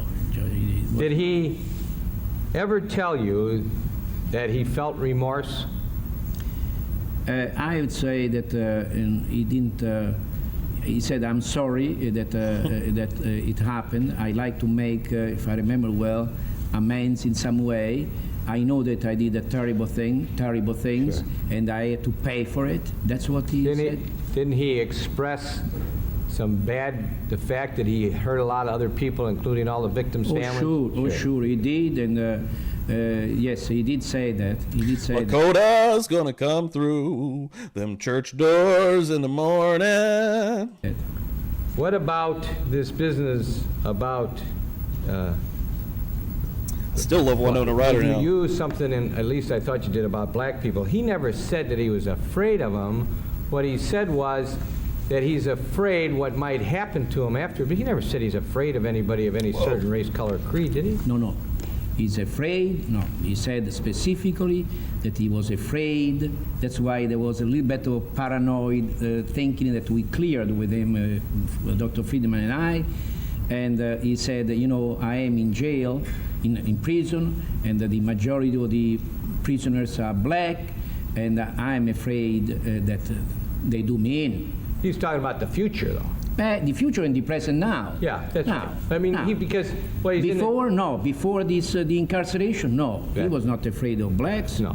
And as a matter of fact, what he told you is he'd been hearing things said in jail about, he hear people taunting him. Sure, taunting him. Sure, Yes, okay. oh sure. He rarely ever had consensual anal sex at the bathhouses. He always put him to sleep before he would do that. Yes, Jay. This is the biggest Murder Church live yet, guys. Thank you all so much for coming through here, hanging out this morning. Appreciate the shit out of it. If you have randomly come through and you haven't hit that like, I know I beat that horse to death, but it does help, and it does remind some folks that forget to hit it. Sometimes randomly I'll be in Jay's just coming in. Hell, let's start watching the show. The first time he says, hit that like, I'm like, oh shit, what have I forgot to do? The thing I tell everyone to do every single day, hit that like. No, not always, no. At the beginning, he had it. At the beginning he had it, Yeah. but he had it most of the times. And see, I believe, and I'm quite sure that he told me that, actually I have a note, that he began to use this potion in order I better chill the fuck out, because if this one dies, we're done. I'm shutting her down and we're heading to the convenience store. to escape from the bathhouse while they were asleep. Sure. Because he didn't want them to perform on him, you know, the same anal intercourse that he did on them. So it was Probably a should. maneuver. 3 more questions. Even 4. When he lived with his grandmother, he paid rent, Correct. he did the chores. So he told Shit. me. Jessica's calling for bells, and if she wants some bells, I'm going to give her some damn bells. Extra bells this morning. That's 3 extras. You kidding me? Jessica Christie, thank you so much. Heathers, Dude, Heathers is such a great fucking movie. Speaking of Heathers, I think it was last year on the newest season of Joe Bob Briggs, he played Heathers. Yes. He wasn't freeloading, was he? No, not at all. What was your Get it? understanding of his Making me hungry ultimate right now, Miss gratification? Krampus. Your understanding of what he told you as to his ultimate gratification from all these killings. From all this killing, let me say, he was not really gratified from the killing. I don't 90s think day, so, let's from go. what he told me and what I understood. He was afraid that they might abandon him. Yes, he did say that. And he enjoyed being together with them. That was the gratification of him being with them sexually and again being afraid that they would abandon him. Have you treated, as a doctor, people who would come into the guidebook that would be within sexual disorders, to wit, paraphilics? Have you treated them as a doctor and given them direction and treatment and medication? I know. I done fucked up. And honestly, I bet there is a lighter hanging around here somewhere if I really started looking through some drawers or through something. I see in the chat, I see people going crazy. CR just gave $2, passing the plate. Thank you so much, CR. Appreciate that. Baby, I got your money, don't you Love it, worry. CR. Thank you very much. Adding to the collection plate. And then also Tangled Crochet coming through, gifting out a membership to T2014. Gifted a membership here. Yes. Welcome to the party, pal. Boom. Crack open a few satisfying pours for you guys as it's only 10:30 a.m., but you're going to get a couple of them. Thank you all so much. Baby, I got your money, don't you worry. Appreciate that. And then right underneath, yes, Jay coming through with $2 as well. Boom. Passing the plate. Look at those emojis also. Fucking next level right there. Baby, I got your money, don't you worry. Love it. Thank you, sir. Thank you, sir. You guys are amazing. Knocking it out of the park per usual. Murder Church, baby. Week 10. Can you believe it? And the way things are looking, this is probably going to be a week 20 type of deal or even further. Again, we're about halfway through this as of right now. This one, we still have about another hour on this video that we're currently on. So, but yeah, love it, guys. Thank you all so much. The support is much appreciated. And this community, Jay's Buzz Nation, J Bo Nation, the best, the absolute best. I don't know. I can't say that any other way. Allie coming through, gifting out a membership as well. Bam. Who's going to get that one? Amber Rice picking up the one from Allie. Love it. Baby, I got your money, don't you worry. I'm a bad man. Hell yes. Thank you. Also, Goodfellas. Absolutely great movie. 90s cinema. Right? Bonnie Bailey passing the plate. Wow. $2 more. Thank you. This thing is getting full today. Thank you guys so much. Beers out in the chat for the members as well. Throw your mimosas, throw your beers, throw your Bloody Marys. Life, love, and true crime. Giving out a membership as well to Willow. Willow's lurking out there. Willow, what's going on? I got your money, don't you worry. Love Willow. Willow is an old school, long time Publicly Buzzed supporter, quite frankly. Thank you very much. There, yeah, get some coffees out there, wake everybody up, and a bunch of beers with a Cy Bob, AI Bob emoji in the middle. That's what I'm talking about. Hopefully, I need to get with Bob this week. I know that he couldn't do it this week. He was on doing some vacation stuff with his family, but I want my next Feral Friday to be, and it may not be. I've got to smooth it all out. I know Bob's a busy man, and, you know, again, I do a late night show, but I want Bob and Jay together with me and Dan. I think that combo would be cool, and it's not been done yet. So that will be cool. And I don't know what we'll discuss. I don't know. Maybe we'll do aliens. Maybe we'll do AI. Maybe we'll do true crime. We'll kind of fill it out together, and maybe it'll just be us discussing and having a conversation and let it go where it goes, because honestly, those are sometimes the most fun. But that is going to be on my radar. I've just got to get with Bob Mata, and hopefully he will be down. I'm sure he will be. Yeah, Jay, we got to get that one going. Again, I tried to get it for this last one. You know, of course, this one ended up being perfect with the aliens, with Drunk Turkey Show coming on, Daniel and Dago and Big Blue coming on and hanging out. It was a great episode. One of my favorite ones also. I say that all the time, but it was really fun. So, but yeah, hopefully for this one, I want to get the Dream Team, baby, Jay and Not So Silent Bob on here together. I would say that I've seen all the paraphiliacs, Oh, I'm sure you have. except this particular necrophilia. I've seen all of them, and obviously, from my point of view, they always had some kind of personality disorder. They came to see me either because they were anxious, they were a little bit depressed, they were concerned about being discovered by other people, maybe family, police, and so on. Yes, I did treat them with psychotherapy, and if they were depressed or anxious, with some medication. No person that you ever saw who was a paraphilic Yeah. was psychotic. No. No. Oh, Lakota's going to come through. $4.99. Wow. Thank you, Lakota. Also, one of the newest and most badass supporters that we have here at Publicly Buzzed. Always coming through with the comments, always coming through with the likes. One of the best. Lakota, thank you so much. Hope you had a good weekend as well. And we absolutely do some conspiracy theories here on Publicly Buzzed. I love a good conspiracy theory. I've seen paraphiliacs, like pedophilic people, who were chronic schizophrenic. I think you're right. Okay. Thank you, Doc. AI. Mr. McCann?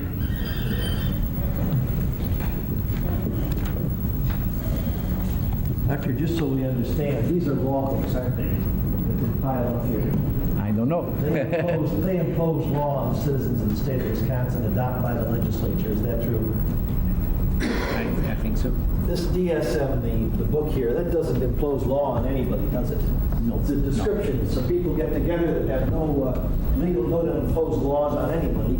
They get together and enter various descriptions and try to compile. Is that correct? Sure. This paraphilias that are now broken out under sexual disorders. Boom! Cammy Q going to come through, adding to the collection plate here on Murder Church with the $1.99. Thank you, baby. Boom! Love it, love it, love it, Cammy. Y'all are seriously the fucking best. Indeed, was it under DSM-1, they were treated as personality disorders, weren't they? Correct.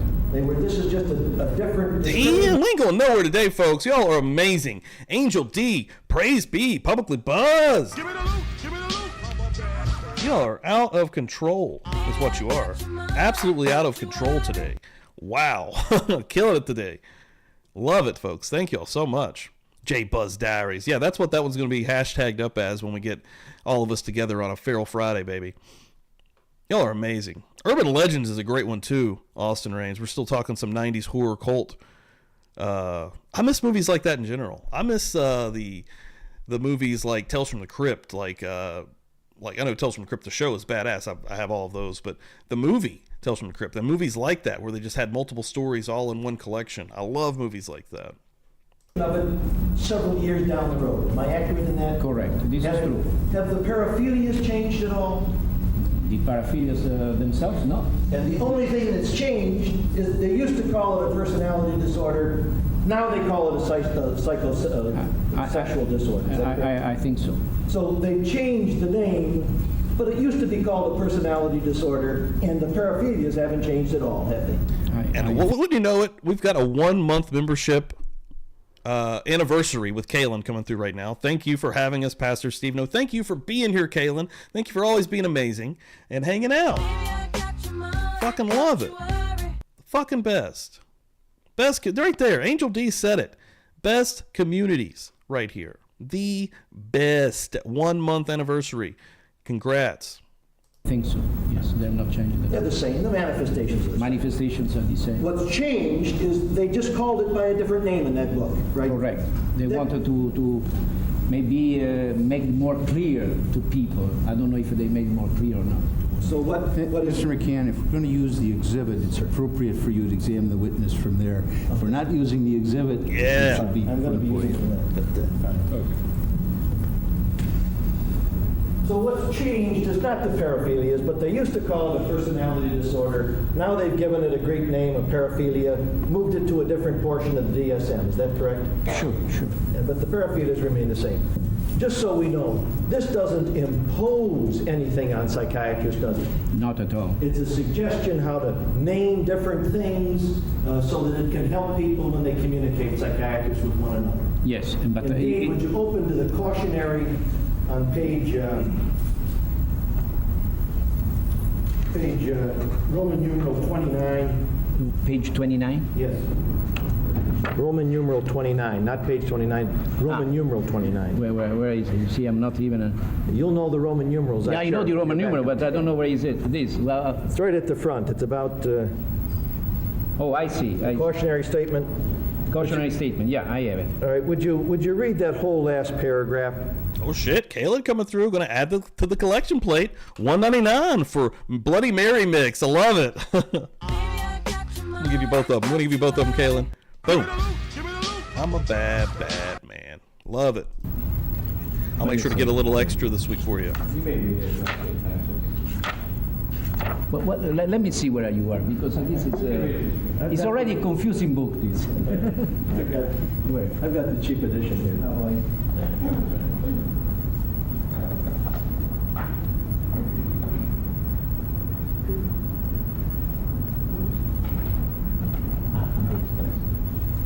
Would you read the last paragraph of that? The purpose of DSM-3, the purpose of DSM-3R revised is to provide clear descriptions of diagnostic categories in order to enable clinicians and investigators to diagnose, communicate about, study, and treat the various mental disorders. It is to be understood that inclusion here for clinical and research purposes of a diagnostic category such as pathological gambling or pedophilia does not imply that the condition meets legal or other non-medical criteria for what constitutes mental disease, mental disorder, or mental disability.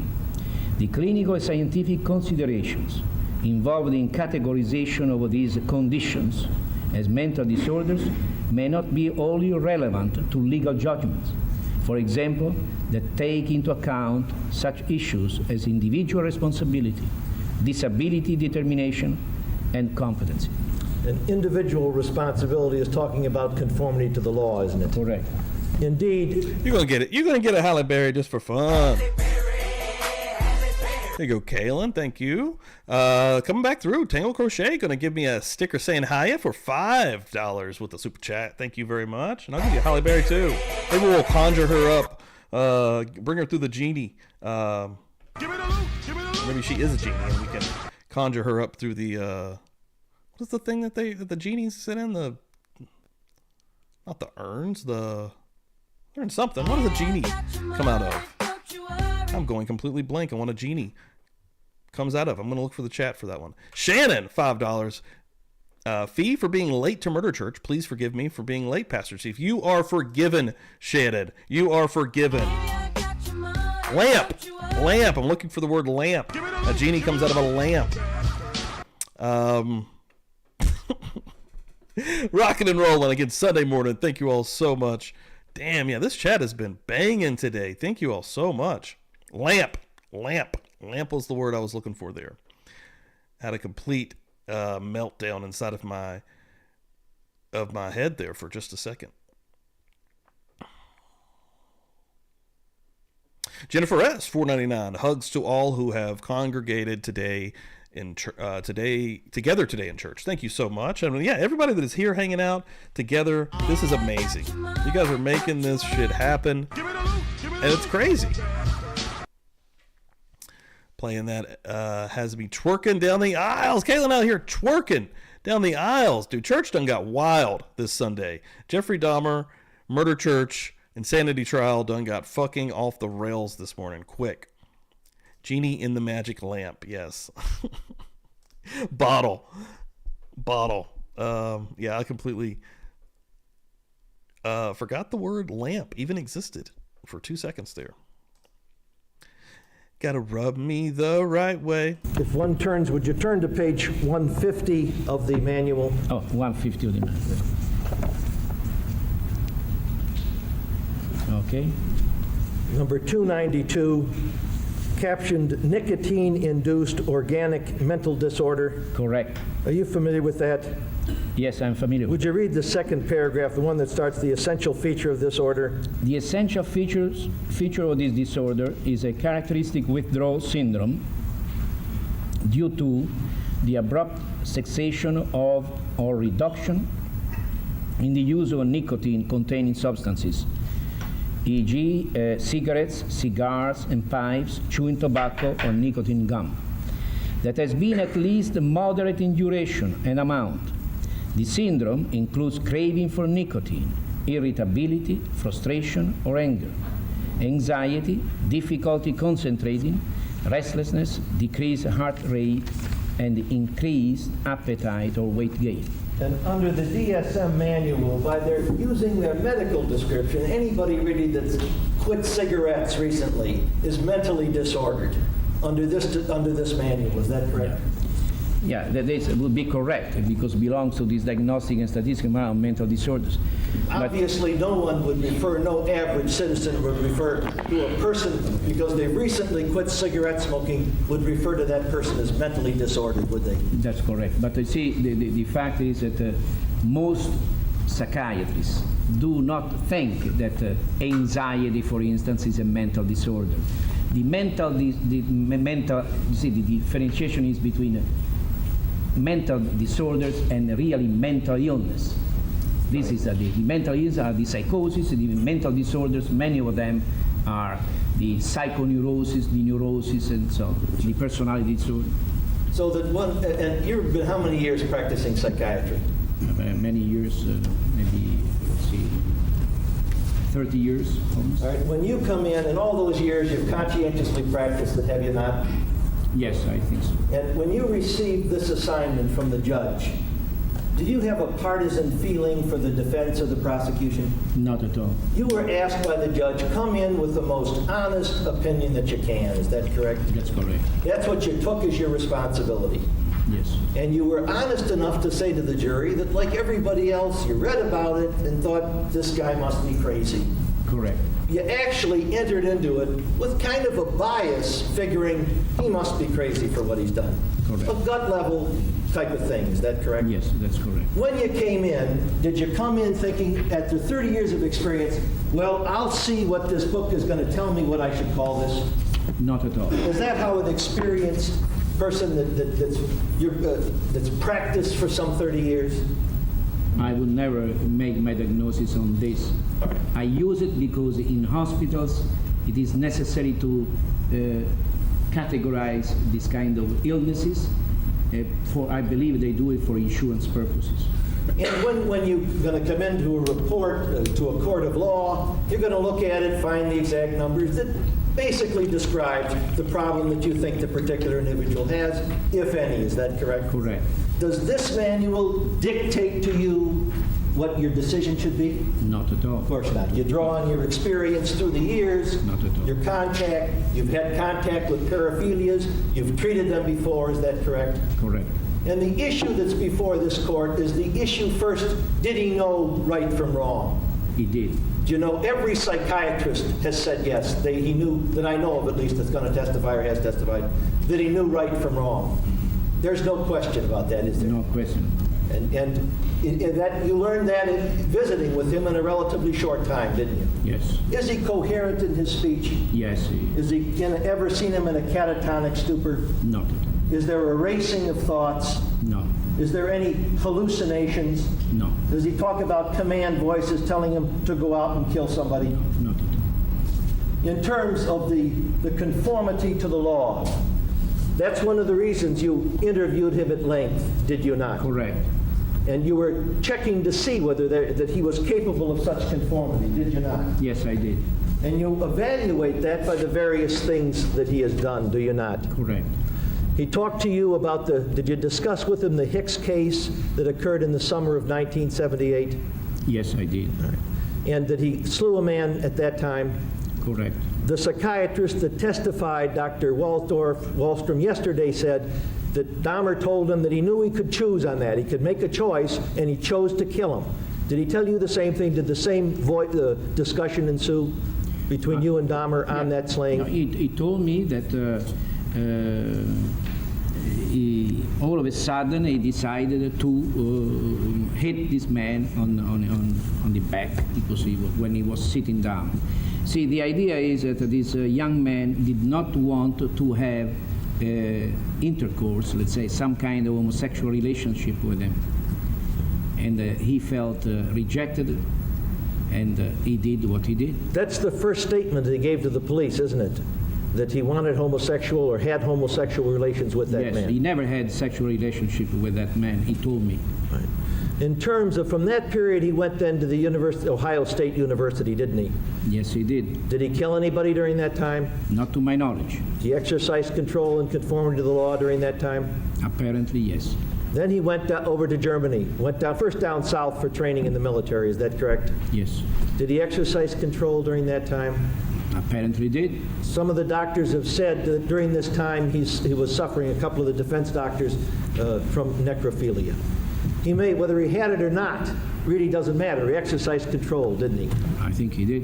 And when he was in the military, then over in Germany, whether he had necrophilia or not, he exercised control, didn't He he? did.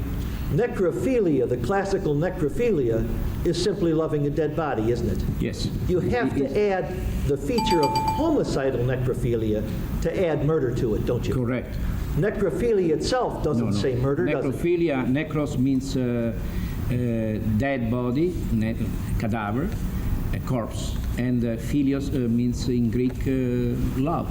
Love a dead body. And the necrophilia that's described in the manual is simply the loving of that corpse, the loving of a dead body. isn't it? Yes. To go to homicide, you have to add homicidal. That's a different act than simply being drawn to a corpse, isn't it? I would say so, yes.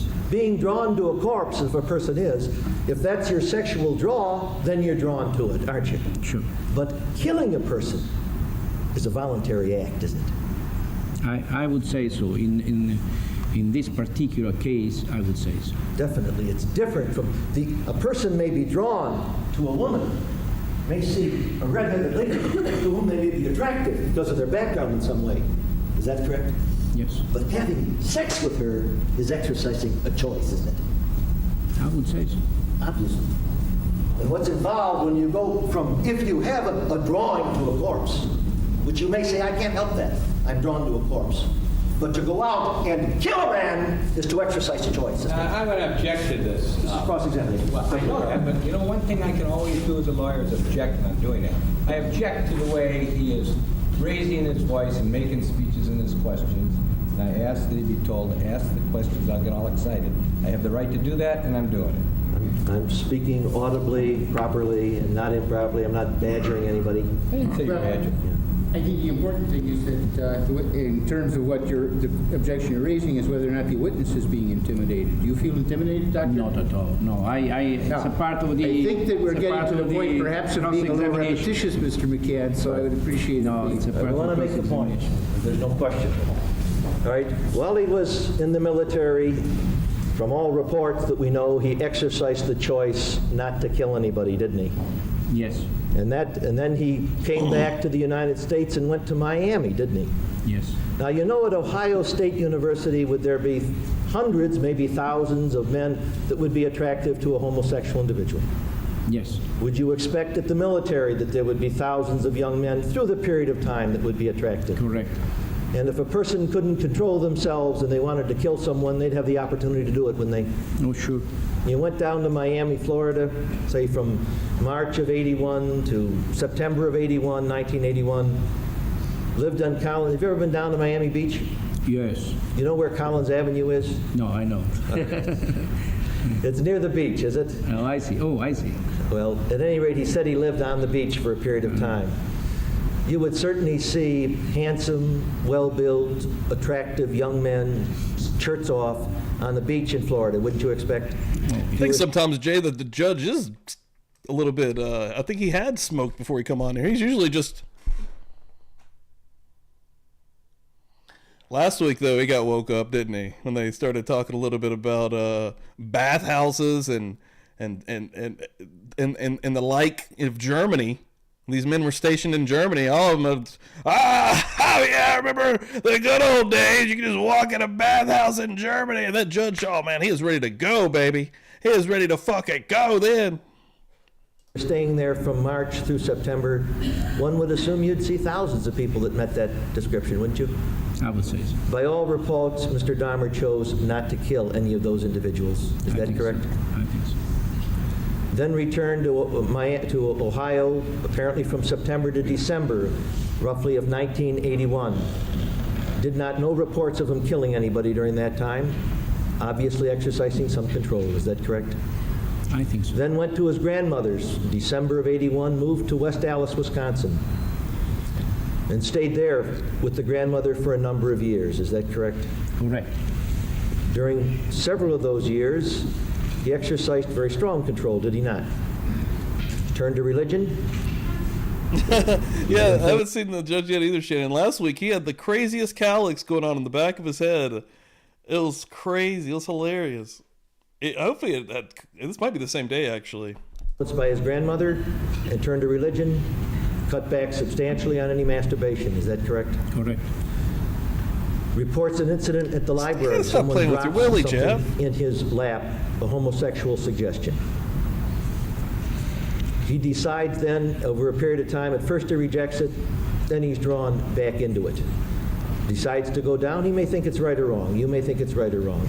But the decision to go down to a porn shop or a bathhouse, that's his free decision, isn't it? Correct. Do you doubt for any minute that he was not freely deciding to do that? Oh, sure, he was freely deciding that.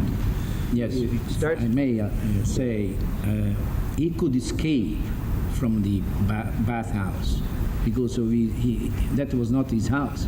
He would leave the people there, drugged, and he was free. He could not use the same method in his own house. Because they'd wake up, you mean, and angry, and what'd you do to me, and so on. And in any event, then, he starts drugging these people. Was that a decision, a choice he made? Yes. And indeed, it was a choice to exercise control over men by drugging them, wasn't it? And eventually, he's kicked out of the bathhouses for that, is he not? Correct. Does he stop then? He continues, doesn't he? He makes a choice to move his operations to various hotels, doesn't he? Yes. And the Wisconsin Hotel and the Ambassador Hotel, and he tells you he takes more men there and drugs them, does he not? Again, does that by choice, doesn't he? He's doing it for some pleasure that he draws from this. He draws at least some sexual pleasure from what he's doing to these men when they're drugged. Is that correct? That's a rather hedonistic decision, isn't it? A sexual gratification from doing this to these men. He actually made the choice on not killing many people. He told me. Many people, he let them go. He's lying there, a person is lying there in the bathhouse or lying there in the hotel, and you could kill him, couldn't you? Yeah. Take out a knife and kill him or strangle him to death right there. Is that true? A heavily drugged person? Sure. Even as he killed him in his apartment, he could have killed him in the hotel, could he not? Yes. But there's up to the Twomey thing, there's no report of him undertaking to kill anybody in the hotel. Isn't that correct? Correct. In the Twomey incident, whatever it was, whatever transpired, a death ensued. Isn't that true? He took him, concealed the body in the suitcase and took it out to his grandmother's house. At that time, did he not? Correct. He then dismembered the body and got rid of it. Isn't that true? Is that true? Correct. At that point, he says to everyone, he made a decision, didn't he? To quit struggling against these inclinations, did he not? Yes, he did. Is that a choice he made? I think so. And that was a choice to yield now to whatever the inclinations were. Is that true? Is that true? Correct. After that, he started planning how he would kill people, did he not? He had been using the drugs in the Doc Stater case, the other cases. He starts now, in a number of these cases, to grind the drugs before he even goes out. Is that true? Correct. A conscious choice decision. Does that not evidence a conscious choice? I believe so. And he goes hunting. He looks for people without a car that meet his description. Is that true? Correct. And if the man has a car, he doesn't take him. He chooses not to take him. Isn't that true? Correct. Does that sound to you like a man who can't exercise choice? He just sees a body and he's got to do it? No. Or does no. it sound like a man who can say, no, I see the body, I'd like that guy, but I'm not going to do it? Correct.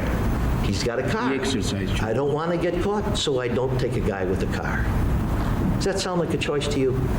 He made a choice. That sound like conforming to the law, deciding to conform to the law? He decided not to conform. in selecting eventually the target, he makes the decision. He's got no car, he meets my requirements, I will take that one home. Is that correct? Correct. That sound like decision-making capacity to you? I think he had decision-making capacity. Exercising control with that decision? I would say so. Takes the man home, sometimes has sex before, sometimes drugs him, and then have sex. Is that true? Correct. That's a decision he's exercising, isn't it? I think so. Control that he's exercising? I think so. And when he decides then he's going to do the man in for whatever reason it is, whether it's because he wants a dead body, or whether it's some, when you're looking into it, you ventured into the psychodynamics of whether it was he was, which is a psychodynamic analysis, whether he's angry at the man because he's a homosexual or not. In any event, he decides to kill the man, whether that's the motivation, or whether it's to have a body there to continue. Yes, whatever he decided to do. According to what he says, if it's for sexual pleasure, it's a decision to kill a human being so that he can continue, if it's for sexual pleasure, to enjoy sexual pleasure. Is that true? That's what he said, actually. When he would put his hands around the man's neck, do you know how long it takes to strangle a man? Can you opine on that? I would say it may take probably 5 minutes. To strangle a person, to bring it, and then to hold on and to exercise. Did he know what he was doing when he was doing that? I think so. Every doctor that's testified, except Dr. Wallstrom, said he is not psychotic. Is that true? It's correct. And so that means they know that as he wrapped his fingers around and squeezed the life out, number one, they all agreed that he knew it was wrong. And number two, except for Dr. Wallstrom, they all agree he knew what he was doing. He was killing a human being. He knew it was wrong, and he knew what he was doing. Isn't that true? I want to object this time. I don't think Dr. Wallstrom said he didn't know what he was doing. I don't think Dr. Wallstrom said he said he wasn't psychotic when he was doing it, and I don't have any problems with that. This is not the time for us to have an argument about what some other doctor said. Jurors, what counts is your recollection of what the doctor said, not what the attorneys relate to you. He knows what he's doing, isn't he? He's killing a human being, and he knows that, does he not? He knew it. He doesn't think he's squeezing a fish to death, does he? No, not at all. He doesn't think he's strangling a dog. He knows he's killing a human being, doesn't he? Correct. And whatever he does after that, eventually we all know it's cutting up the bodies was a disposal situation, was it not? A disposal situation. Did he tell you that he enjoyed cutting up the bodies, or it was part of the job? Part of the job. He had to dispose of that. He didn't get any real thrill out of doing what he was doing, cutting up the people. And he didn't have a car, and he had to get rid of the evidence in some fashion. Is that correct? I think so. And it meant packaging it, throwing it in the garbage when he was at the grandmother's house, smashing it with a sledgehammer at the grandmother's house. Is that correct? Correct. I could repeat that with each man he killed. Did he know many of them where he ground the drug first and then went out, always picking a man without a car. Correct. When he brought him back by cab, making sure the cab stopped a couple of blocks away. There'll be testimony when he rode in a car that he'd tell them to stop here, several blocks away from the house. Was that done deliberately and consciously? I would say so, yes. That was a man that decided to do this so that he wouldn't be discovered with what he was doing. I would say so. And he did that in each of the cases, did he not? That you're aware of, as he described it to you. Sure. And every time with Miller, when he stuck a knife into his throat, Ernest Miller, did he know he was sticking a knife into a human being? Yes. Did he know it was wrong? Yes. He knew even the reasons why he did it. Did he say to you at the time, he said to one of the doctors, Wake up. testified, Dr. Becker, that he said he had to get some drinks Wake up. before he could do it, before he could do it to Miller. Do you recall whether he said that to you, if you recollect? Yes, he did say that to me. And that was because his inhibitions were, how did you interpret that? Why would he have to get alcohol? Did he say, I had to get alcohol before I did it? The question may be, I think in his case, many people drink because they want to free their inhibitions. Free your mind, and the rest will follow. Down. But I think in his case, he wanted to allay some of the anxiety that was connected with the procedure. It's not easy just to kill, you know. So if you have a drink, you know, it's easy.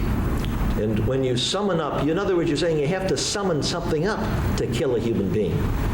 Is that correct? Sure. To stick a knife in a human being? Is that true? Correct. Because there's and to do it with the bare hands to squeeze a person for whatever minutes it takes to squeeze the life out of. He said he never enjoyed doing that. Is that correct? He did it. You know, I don't know exactly at times. Well, obviously, he never enjoyed to do that, but he did it. And we did it because of a decision to go forward and to do it, did he not? Yes, it was a procedure that he was following. Now, he did that in all the cases. I won't take you through Sure, I hope the 15 cases. None of them, did he ever claim he didn't know it was a human being that he was doing this to? No, he never claimed that, no. In terms of did he tell you that he mentioned to you that he did this on weekends? Mostly on weekends, yes, it must have been mostly on weekends. Do you recall, did he talk about the Flowers case, the man that came out to the house? He's given conflicting stories on that, whether he was going to plan to kill him or whether he didn't. When he had already taken Doc Stater out to the house, mixed the drugs and killed him. He had taken Guerrero out to the house, the grandmother's house, mixed the drugs and killed him. When he took Flowers out to the house, do you think, and had prepared the drug, do you think he had the intention of killing Mr. Flowers? I would say so. In any event, the grandmother somehow learned there was another man in the house, and Mr. Dahmer decided not to kill Mr. Flowers. Mr. Flowers was a big man also. Yes. He didn't want to, I think, if I remember, it was a little bit too much for him. In any event, he exercised a decision after getting Flowers out to the house not to kill him. Is that correct? Yeah. He also stole $80 from Mr. Flowers. Yes. Do you think that's part of the paraphilia, that he would steal $80? That's a part of psychopathy. That's a psychopath. That's the antisocial personality, I would say so. That's part of the personality definition. It's a man that admitted that he stole $80 from him. Did he ever, in all the victims that he took, the 15, did he ever tell you that he took out the money from their wallets and mailed it back to the families from which they came? No. There's no doubt whatever he recovered, he threw out the clothing. He got rid of any evidence, but did he ever say he threw out their money? No. I'm not saying that's the motive. You would not expect him to do that. Yeah. It would be... There were times then, another time, we've referred to a juvenile as SS that was involved in the second-degree sexual assault. Sure. He drugged that young man, didn't he? He did. In his apartment, in Mr. Dahmer's apartment. Isn't that true? Sure. And then the young man got up to leave. Mr. Dahmer told the psychologist Becker that he didn't kill him because he had to go to work that day. Does that sound to you like a man that can't control himself? No, he could control himself. If he couldn't control himself, he'd proceed to kill that young man, wouldn't he? If he couldn't make a decision not to kill him. Yeah. There, another young man was invited into the home. We're referring to that young man as LP. The jury heard about it during the testimony Sure. in the confessional testimony. He let that man, according to Mr. Dahmer's statements, he attempted to hit him with a mallet. He was out of drugs and he went out and got a mallet Sure. to render this young man unconscious with the apparent intent of killing him. Is that correct? Correct. When he hit him, the hammer didn't knock him out. A struggle or a discussion, a confrontation ensued. He eventually decided not to kill that young man, didn't he? Correct. And the young man even came back and he didn't kill him. Is that true? Correct. Was that a freely made decision? Yes. Does that sound like a man out of control to you? Not at all. He went down to the bathhouses in Chicago. 90 and 91, he's visiting the bathhouses in Chicago. Says he drugged some of the men down there. Does he kill them after he's drugged them down there? There? No. Yeah. Does that sound to you like a man out of control? Not at all. He killed someone, Mr. Sears, on March 23rd, 1989. He was sentenced on May 23, 1989 to work release. You're familiar with work release, aren't you? Yes, I am. A person is released during their working hours, are they not? Sure. If a person wants to, instead of going to the factory, goes out into the street, picks a young man Sure. somewhere in a vulnerable place, can kill him, make love to a dead body, can't he? Is that correct? Correct. And yet Mr. Dahmer didn't kill anybody from the time he slew Mr. Sears on March 23, 1989, until May 20 of 1990, when he killed Mr. Smith, Mr. Ray Smith. Is that correct? That's 14 months, isn't it? It's just 3 days short of 14 months, isn't it? Correct. Does that sound to you like a man out of control? I don't think so. It's a man that decided he wasn't going to kill anybody during that time, didn't he? When you're killing people, in all your experience in psychiatry, does it get easier to do it every time you do some act? Does it get easier? Yes. I would say so. Do you become desensitized to killing people? I would say so. The first one would be very hard. Mr. Dahmer was quoted in the officer's statement as saying, Hicks, the first one, you never forget his name. That's Mr. Dahmer was talking to Officer Murphy. Do you understand what he's expressing by that? Sure. But as we went further on, he didn't know their names, did he? But he told me that it was much easier, to do. Much easier to do, because after you've killed the first one, it's easier to kill the second, is it not? That's what he said to me. And easier to kill the third, is it not? And if you're getting away with it, certainly there's a temptation, if you're enjoying it, to continue, isn't there? In his case, but not... There's no question that he did he not? Yes. Continue with that.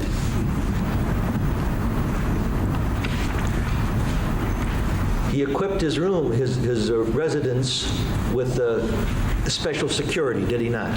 Yes, he did. Does that sound like planning and control to you? Correct. He lied to doctors to get the particular pill in advance, not just that day, in advance, as the evidence will show. Does that show planning and control to you? Correct. This isn't a man that feels an urge and just sucked in volitionally into it. He does his planning, doesn't he? Correct. And when he crunches the powder in advance before he goes out, as he did in some of the cases, that suggests control to you? Control, yes. And the selecting, waiting until the bars start to close and the hubbub incident to the closing. That sound like control, waiting, selecting a target? I would say so. We've already talked about picking only men that don't have cars. Then taking a cab out, always getting out a couple of blocks from the house. That sound like control to you? He was able to make decisions and control the situation. Get him in the house and induce him to take a drink of the beverage. Is that correct? Sure. And then proceed to enjoy them if he wished sexually and eventually to kill them. Is that true? Correct. Always in his house, wasn't it? In his apartment.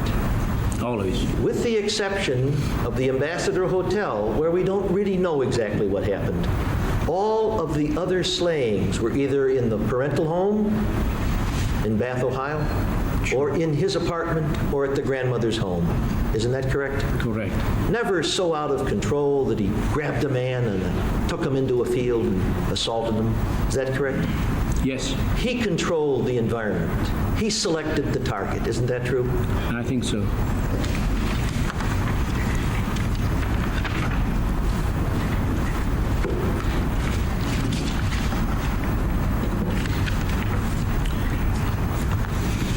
We've already talked about this chart in the DSM to some extent. Correct. The DSM-3R, is that correct?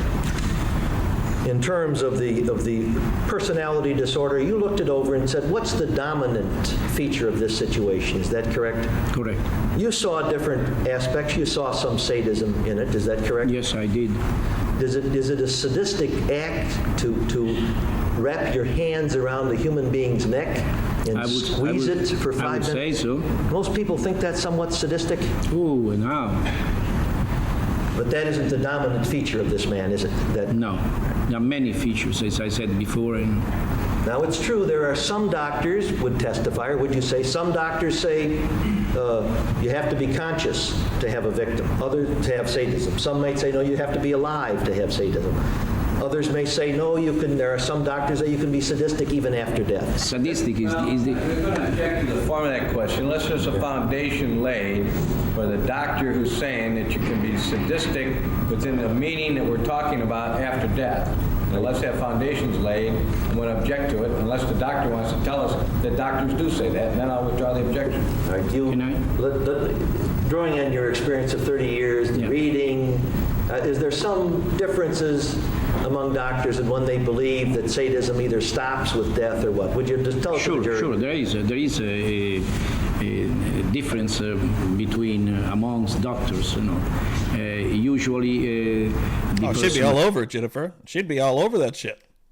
She'd be lurking. She'd be like, "What's going on down there, Jennifer? What's going on? What's that noise? What are these sounds?" Should be. That's perfect for not today. Alive. I think I'm not sure. Could you speak a little bit more into the mic? Usually the person would be alive, and but I think for sadistic behavior I intend a behavior which is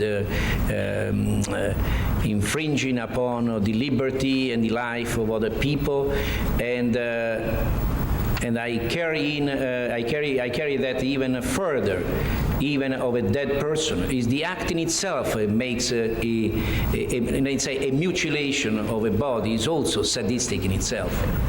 But basically, you looked at it, apparently saw the squeezing of the neck while the man was alive, saw some sadistic aspect. Yes. But that wasn't the dominant aspect of this man. You mentioned fetishness and related it through Kraft-Ebing to the body as the first fetish. Yes, is that correct? I would say so. And Kraft-Ebing, his book, is it Psychosexualis or some name like that? That's a major text in this area, is it not? Yes.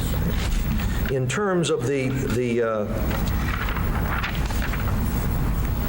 some of the other additional words that you included in there, the obsessive aspect of it, was he dominated by the obsessive aspect of it? Dominated by, no, he was obsessed in his way of carrying out these particular actions, but he could control. It was not an uncontrollable obsession. Otherwise, it would have become an obsessive-compulsive period. All right, and you talked about ambition, a man driven by ambition. I think you used it, you said compulsive, as a man, obsession as a man is driven by ambition. Is that something, a decision within the man to embrace that and go with it? Correct. In other words, he's almost like saying he's an ambitious man. He's a man who wants to be ambitious, the man himself. Now, in terms of going back to your earlier testimony, you spoke that as a resident, you became involved in some degree in a slaying case out in Colorado. Do you recollect that? Correct. Because I spoke Italian and the man didn't speak any English. All right. And so did you come in as an expert in that case, or did you come in as an interpreter? No, I came in not as an expert, but not even as an interpreter, because I was a medical doctor already. I was a resident, so I voiced my own impression of what the individual was saying, and what he meant to say, and that's all. They asked me what diagnosis I thought he might have. I don't know how much importance they gave to that, but I was I was an important tool of the whole thing. Because of your familiarity with Italian. Correct. Because of the familiarity with the Italian, primarily. Had this man been in your unit that you were working on at some point? Correct. Was that the defendant that was in the unit? The defendant. So you're what we call not an expert witness, but a direct witness. You were involved directly in his Correct. care. Correct. They don't make it easy on these guys. They hammer them, especially McCann, man. He comes in here, and again, I say it every Sunday now. He's basically telling them that he hasn't went actually he's been a little bit more respectful with this one more than any of them possibly. But he comes in hard, swinging, punching. Like, listen, you suck. What are you doing here? Like, it's intense, honestly. Real aggressive. I usually have to ring the bell, but I haven't really done that today. He's been mostly. This is about as respectful as McCann gets. Let's just say that. I'd imagine at the dinner table with his wife, he's just like, you call this a meatloaf? You learn to cook? You call yourself a cook? I don't think you know how to cook shit, Ma. I was not an expert witness. I was not a psychiatrist yet. No, All right. that's true. So there's no question you were not, as a resident coming in, would you feel that a person would be qualified, having completed their training less than 7 months before, to be qualified as an expert on a serial murder case? And I'm going to object to that. Sustained. You're not suggesting that you came in as a resident and testified as an expert in a complex slaying case, are you? Obviously not. I will never do that.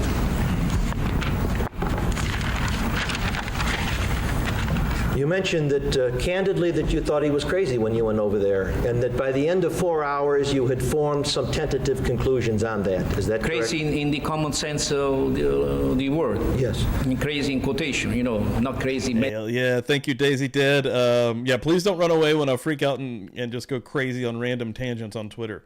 It'll happen. Mentally ill. I said, he must be crazy to do that.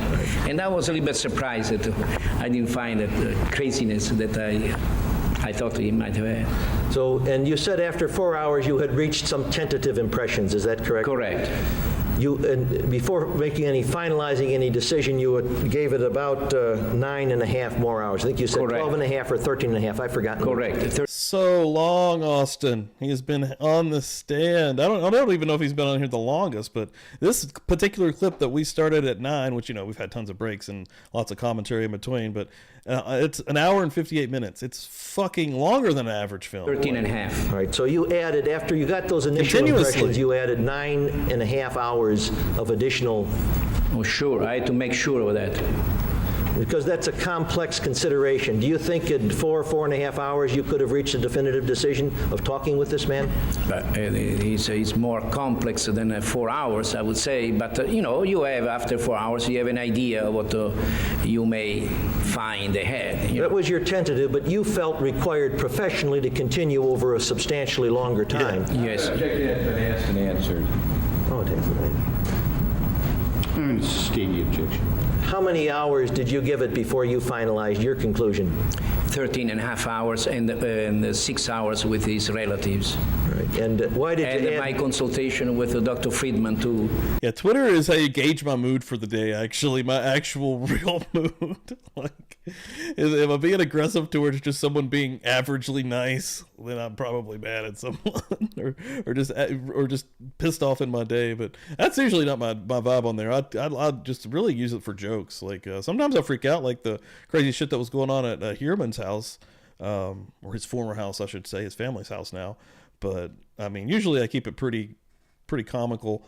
Hopefully you guys see the posts that I make on random posts all day long, and I'm just making jokes. That's the real vibe of the Publicly Buzzed Twitter. Hey, I say it's the most confusing Twitter account, and I'm sure Jake can agree with this. You're gonna laugh, you may possibly cry, and you may see some of the most fucked up imagery or videos that you've ever seen. Trigger warning all over all this stuff. Again, true crime community, but you're also gonna have a good time. You can't help but have a good time. Did It you was very feel? valuable to me Did you feel you needed those extra hours beyond the first 4 to make a sound decision? to make a final decision. Yes. I will never. I could never make a final decision in 4 hours. No, that would be not right. With respect, you made a statement that that Mr. Dahmer is a likable fellow. Would you tell us what you meant by that? Mr. Dahmer is a pleasant We went out, we got a beer, we got a steak. He's a good dude. What can I tell you? He's an all right individual. I treat him like a son. All right, sir, can you please step off the stand? How long have we been doing this? individual. When I examined him, he was amiable, he was friendly, we talked, he was at ease, and I believe that He was a tease. is a part of his charming personality. I believe that is the personality that he used when he did what he did. In other words, when he met men and lured them back to Correct. to kill them at his Correct. house? Mr. Dahmer has some kind of personal power, I have to say. He does. He does. I And think you could feel that power being with him. he comes out as, regardless of what he's done, simpatico. You said that perfectly, Shannon. If you're careful, you can really tailor your Twitter experience to be a lot of fun. You said that perfectly, because Twitter, now this is actually why I love Twitter. I know a lot of people hate Twitter because of how crazy and lawless it feels, and it is. But the reason I love it is because I'm on 100% free speech. I want everybody to say whatever the fuck they want, but I like Twitter because if those people are out there, you don't have to follow them. You know what I mean? They can still do their thing. There's these communities inside of these, and Twitter's the best example I've seen of it. You have Facebook, which is garbage. YouTube has them. I don't know so much on TikTok if it's really to this extent, but real, true communities that are being formed. This one right here, J-Buzz Nation, J-Bo Nation. This clique that is happening currently, I think it expands and gets even better on Twitter because you can get together, you can get the hashtags going, you find your people, right? You find your tribe. That's exactly what happens on Twitter, I think. But again, I think you said that perfectly because it's easy to find fuck faces. They're out there. They're everywhere. So they're right here on YouTube. A little bit easier on a lot of these other sites though, right? They will get rid of them themselves. See, I don't like that because the algorithm, people that I do like, and maybe they do have differing opinions, they will get lost when they shouldn't be lost, okay? Even if they have differing opinions, that's not always such a bad thing, you know? Again, I know, absolute garbage can fuck faces lurking out there in Twitterland, but to that point, I wouldn't have met Jay. I mean, the community that we have right now, I don't think is as strong without Twitter. I think Twitter's a really X gonna give it to you. I think Twitter is really important, man. I really do enjoy Twitter. But you said that perfectly, Shannon. To your point, again, if you're careful, you can really tailor your Twitter experience to be a lot of fun. Like, that's so perfectly worded. He does. Yes. And you felt he probably used that with respect to inducing these men to come with him to the house? It could be. Doctor, I want you to assume, you've given us your opinion with respect to the drilling, his first statement to the police was that he drilled in order to facilitate the cleaning out of the contents of the brain. And it's your belief that when he gave later statements of another purpose that he was, malingering or beginning to fabricate a defense? Is that... I would say... okay, sorry. Go ahead. Okay. I would say that this is a possibility. You see, the difference between a general psychiatrist and a psychiatrist who does forensic work is the following. Both of them may be good people and capable doctors. But the forensic psychiatrist has to be alerted to the possibility of malingering malingering, because malingering is a very common manifestation, and in our defendants, many of them malinger. I want you to assume this. I'm going to ask you now to assume something. Assume that, in fact, he drilled in the fashion that he described, and assume further that they were alive at the time, the 4 individuals. And assume further that he ate portions, 2 times, 6 times, 10 times, a different number, of 2 of the person's bodies, 2 or 3. Would that have changed your formal assessment that you gave to the court? Not at all. Not at all.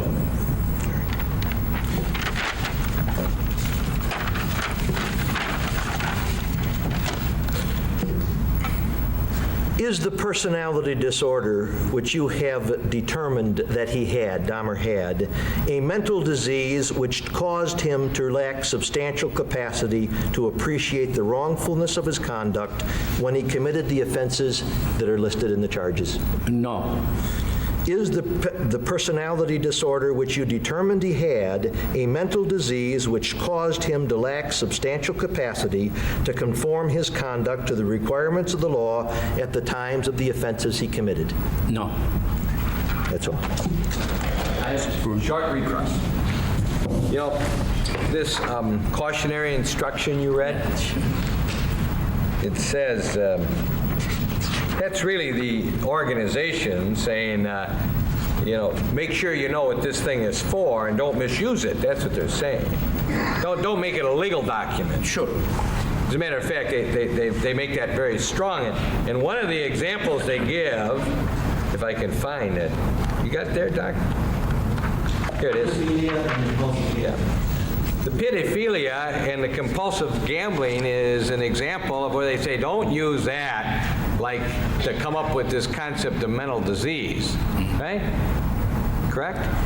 Isn't that what they say in that cautionary instruction? Yes. But the fact of the matter is you've seen people who have had pedophilia and have really had mental disease, right?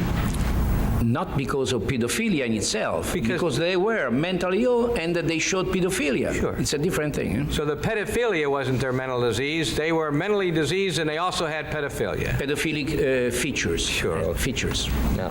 These features is very important. Let me go to, so this isn't a misconception. I read what you said. This book is called The Diagnostic and Statistical Manuals of Mental Disorders. And Mr. McCann went to nicotine-induced organic mental disorder. And he asked you whether or not that's a mental disorder. That actually is under the subsection, or it's under the chapter called Organic Mental Syndromes and Disorders. Now, it's true, and then it tells you to refer to page 181, and it has about 5 or 6 paragraphs on what happens to people when they quit smoking. Now, I've read that, and I can tell you that whoever wrote this is right on, because when I quit smoking, that's what happened to me. Now, I want to ask you, is it not true that psychiatry should go about the business of helping people stop things that they're doing that harm themselves, such as smoking? But I think that we have to take in consideration the individual's freedom of decision. I understand. You can't force stop smoking on people, stop drinking. We tried in our societies for many times. We have been unsuccessful. But when a person says, "Doctor, I'm having a problem.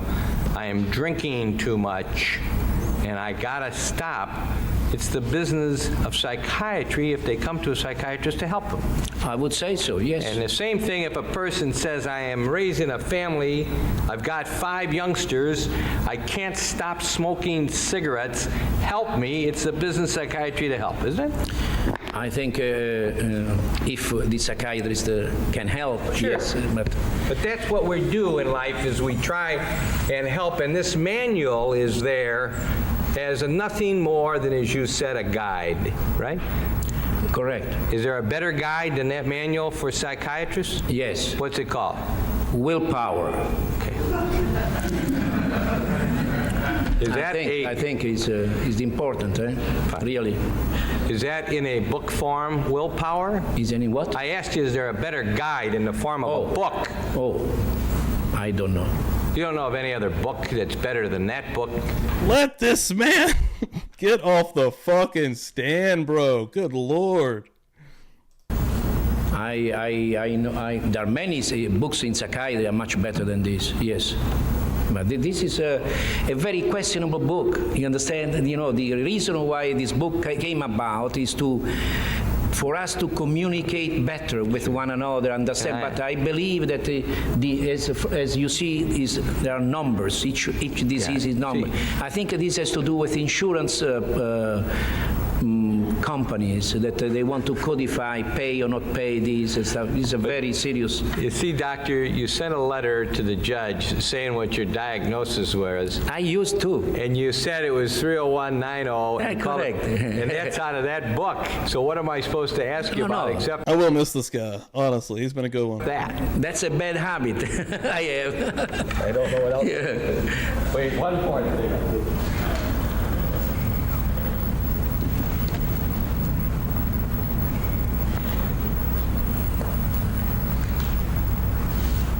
The question of willpower. Yes.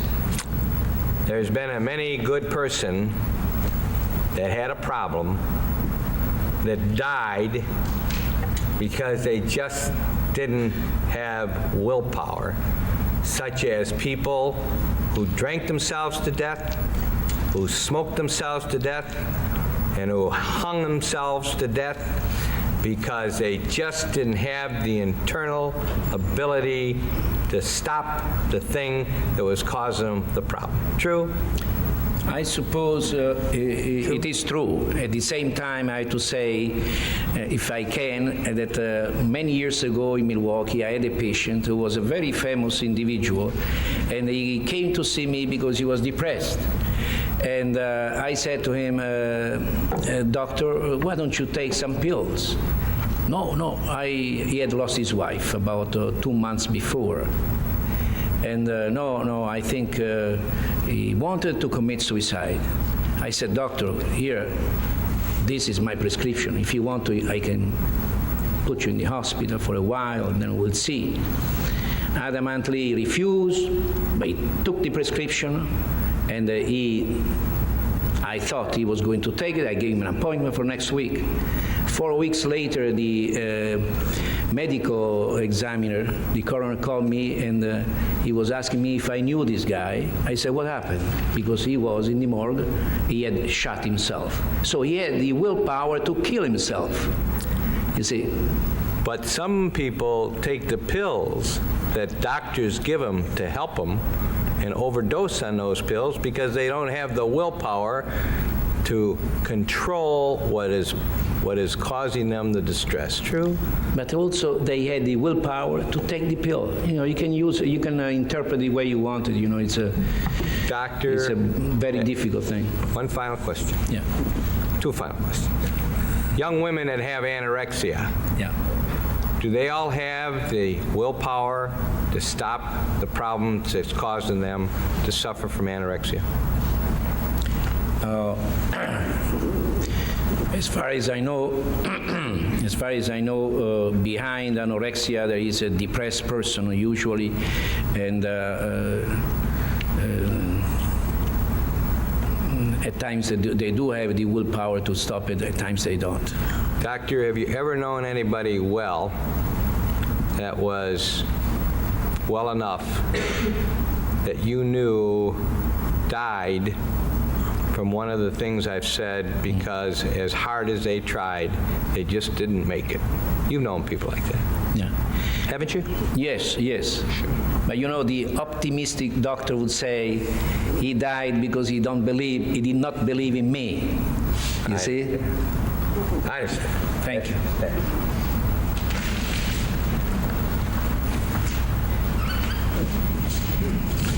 I want to touch on the analogies. A man that continues to smoke McCann's like, I'm not done yet. We're going to get another 4 minutes out of this son of a bitch. and hurts himself, he has to answer for that. But a man that needs a cigarette and kills another man for a cigarette is in a very different position, isn't he? Yes, I would say so. A man that has an alcoholic problem and struggles with it, but chooses to hurt himself to continue doing it, has a problem. But a man that would go out and kill another human being for a drink is in a very different position, isn't he? Correct. And a woman that's suffering from anorexia, a difficult problem, that decides she'll continue to hurt herself if struggling with it, is very much in a different position than a person that goes out and kills to address their own problem, aren't they? Sure. That's a different decision to go out and take another human being's life than it is to decide to smoke a cigarette and hurt yourself, isn't it? Sure. If one hurts himself without hurting other people, you know, it's up to him or to her, you know. Thank you. One last question. Really? There are people who are mentally sick, who hurt other people and don't have the willpower to keep from committing the act that hurts that other person. True? I agree with you. Thank you. But those people are mentally sick, mentally ill. Oh, I understand your position. Okay, fine. Sure. Is this man such a man that Mr. Boyle described? The man who you spent all these hours examining. Is he such a man that couldn't stop himself from killing? No, he could. Thank you. I'm not getting up. You surrender? Okay. Please. Court's in recess. Thank you. Be seated, please. I bet you all thought we were done hearing from Dr. Palermo, huh? Where are we going now? During the recess, Dr. Palermo checked his notes, and I believe there's a correction that we want to make. Is that right? Doctor, remember during my examination, you had indicated about the drilling of the holes in the head, and I asked you what Jeffrey told you, and you told us that he did it after death, and I asked you, you said it was in your notes, and I asked you to go check your notes, and you did that, and now there is a correction. Correct. After checking your notes, would you just tell us what Jeffrey told you relative to drilling the heads, please? Jeffrey Dahmer, after checking my notes, I realized that Jeffrey Dahmer told me that he drilled unsuccessfully 4 people's head, skull, prior to killing them. And that was when he told you he was trying to make zombies? Correct. And he said he was unsuccessful? Yes, he said so. And the police report then says something opposite of that? The police report says just the opposite. Thank you. As stated by Mr. Dahmer himself. Oh, sure, I understand. Okay, That was my question, whether he told you it was before death, and you said no, and then you checked your notes, and you realized that you were in error, and you've now come back to correct. Correct. That's it. Thanks. Thank you to you. Doctor, I had asked you as a hypothetical to assume that he had drilled them, even to assume it as a fact that he had drilled them while they were alive. Would that change your opinion? And you, in terms of the ultimate issue here, and you indicated that it would not. Is that correct? I indicated that it would not change my opinion. Thank you. Is that it? Thank you. Okay, you may step down, Doctor. Okay. Next, jurors. Dr. Palermo, in his testimony, had indicated that he had consulted with Dr. Friedman. So at this time, the court would like to call Dr. Samuel Friedman to the witness stand. All right, that's going to go right into psychologist Dr. Samuel Friedman. So yeah, this is about an hour here. We're going to roll right into it. I am going to hit you guys with a murder church stinger here real quick. Thank you all for hanging out. Appreciate the shit out of it. Please hit that like if you have not hit the like yet. Subscribe if you haven't subbed up. Hit the 3 little dots on the side. Make sure all notifications are turned on so you do not miss anything from Publicly Buzzed. We stream 4 times a week live, drop videos throughout the week. Always posting shit on the community. Twitter, make sure you're following on Twitter as well. Let's rock and roll. Keep it rolling.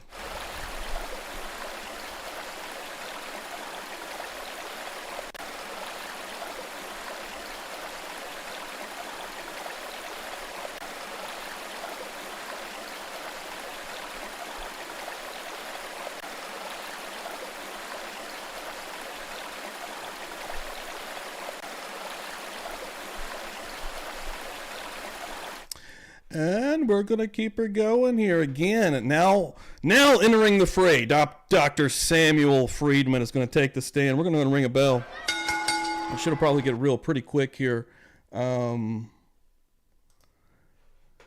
go.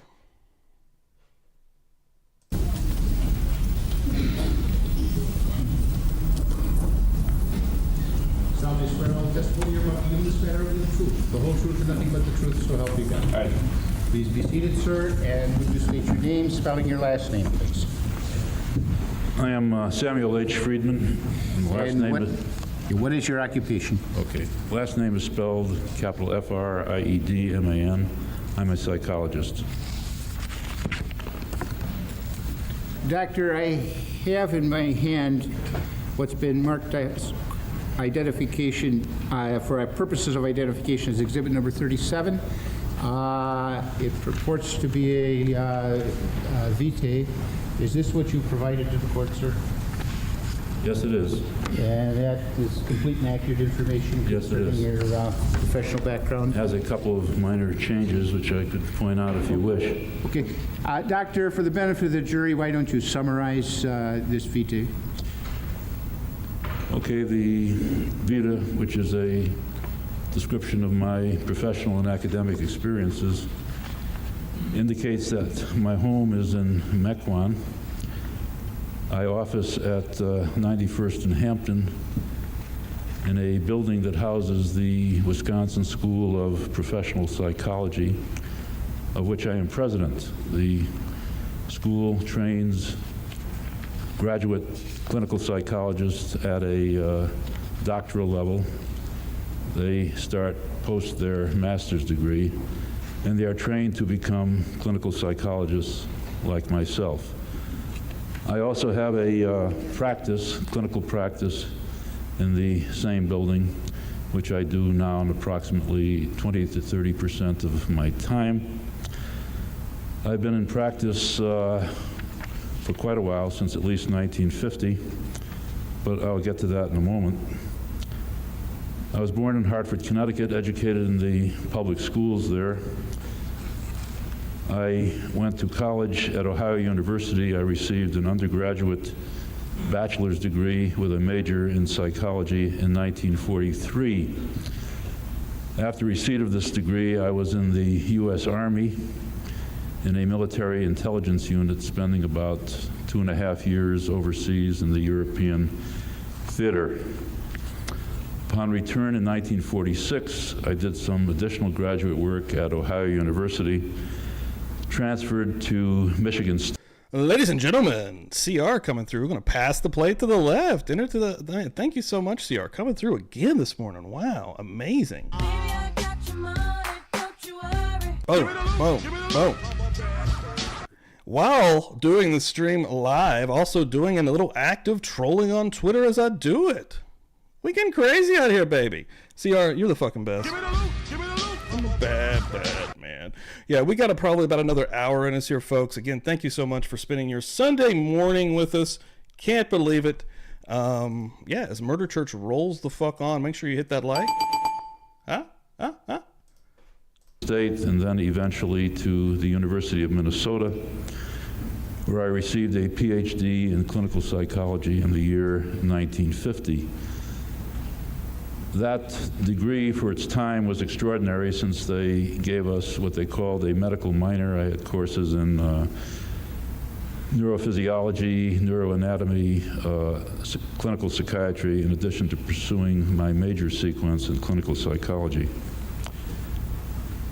In 1950... Shit, Lakota coming behind her. Holy shit, Lakota coming through, showing support for the best place ever.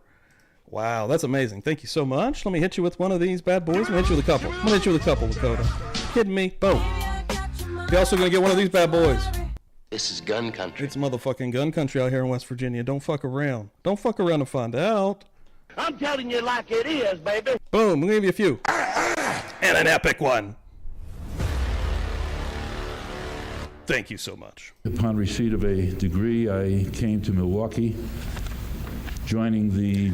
Getting wild now, baby. I'm awake. Sunday, Murder Church live and rocking and rolling. We may go all fucking day. We may go all fucking day. Administration, where I had previously done an internship in clinical psychology at Minneapolis.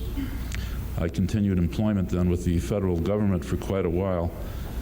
I eventually became chief clinical psychologist at the Veterans Administration Center here. It used to be called Wood. It's now the Zablocki Medical Center. In 1963, I left to open my own office, independent practice of psychology. Prior to that time, being young and I hope ambitious, I was already doing some work in the evenings away from company time, but I was also accumulating a lot of experience.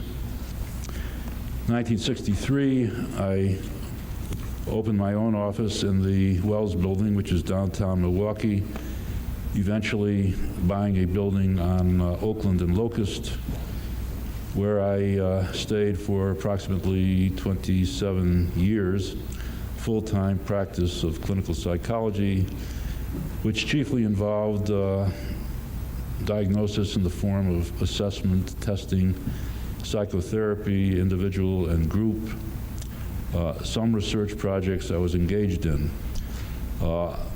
I saw lots of different individuals. I worked for many years for the Catholic Church, conducting assessments of seminarians and some priests in the Milwaukee Archdiocese. Concurrent with my professional practice, I held a number of teaching appointments. The first was in 1950 at the University of Wisconsin-Madison, where I lectured for several years, commuting in on Saturdays to classes of graduate students where I taught courses in personality theory, neuropsychology, and the like. In the middle 1950s, I became a clinical professor. I ultimately became a clinical professor of psychology at the University of Wisconsin-Milwaukee, then teaching courses at least once or twice a year, now perhaps once every 2 or 3 years. I also became an assistant professor of psychiatry. That was then the Marquette University Medical School. The dates there are 1958, 1963. That is now the Medical College of Wisconsin.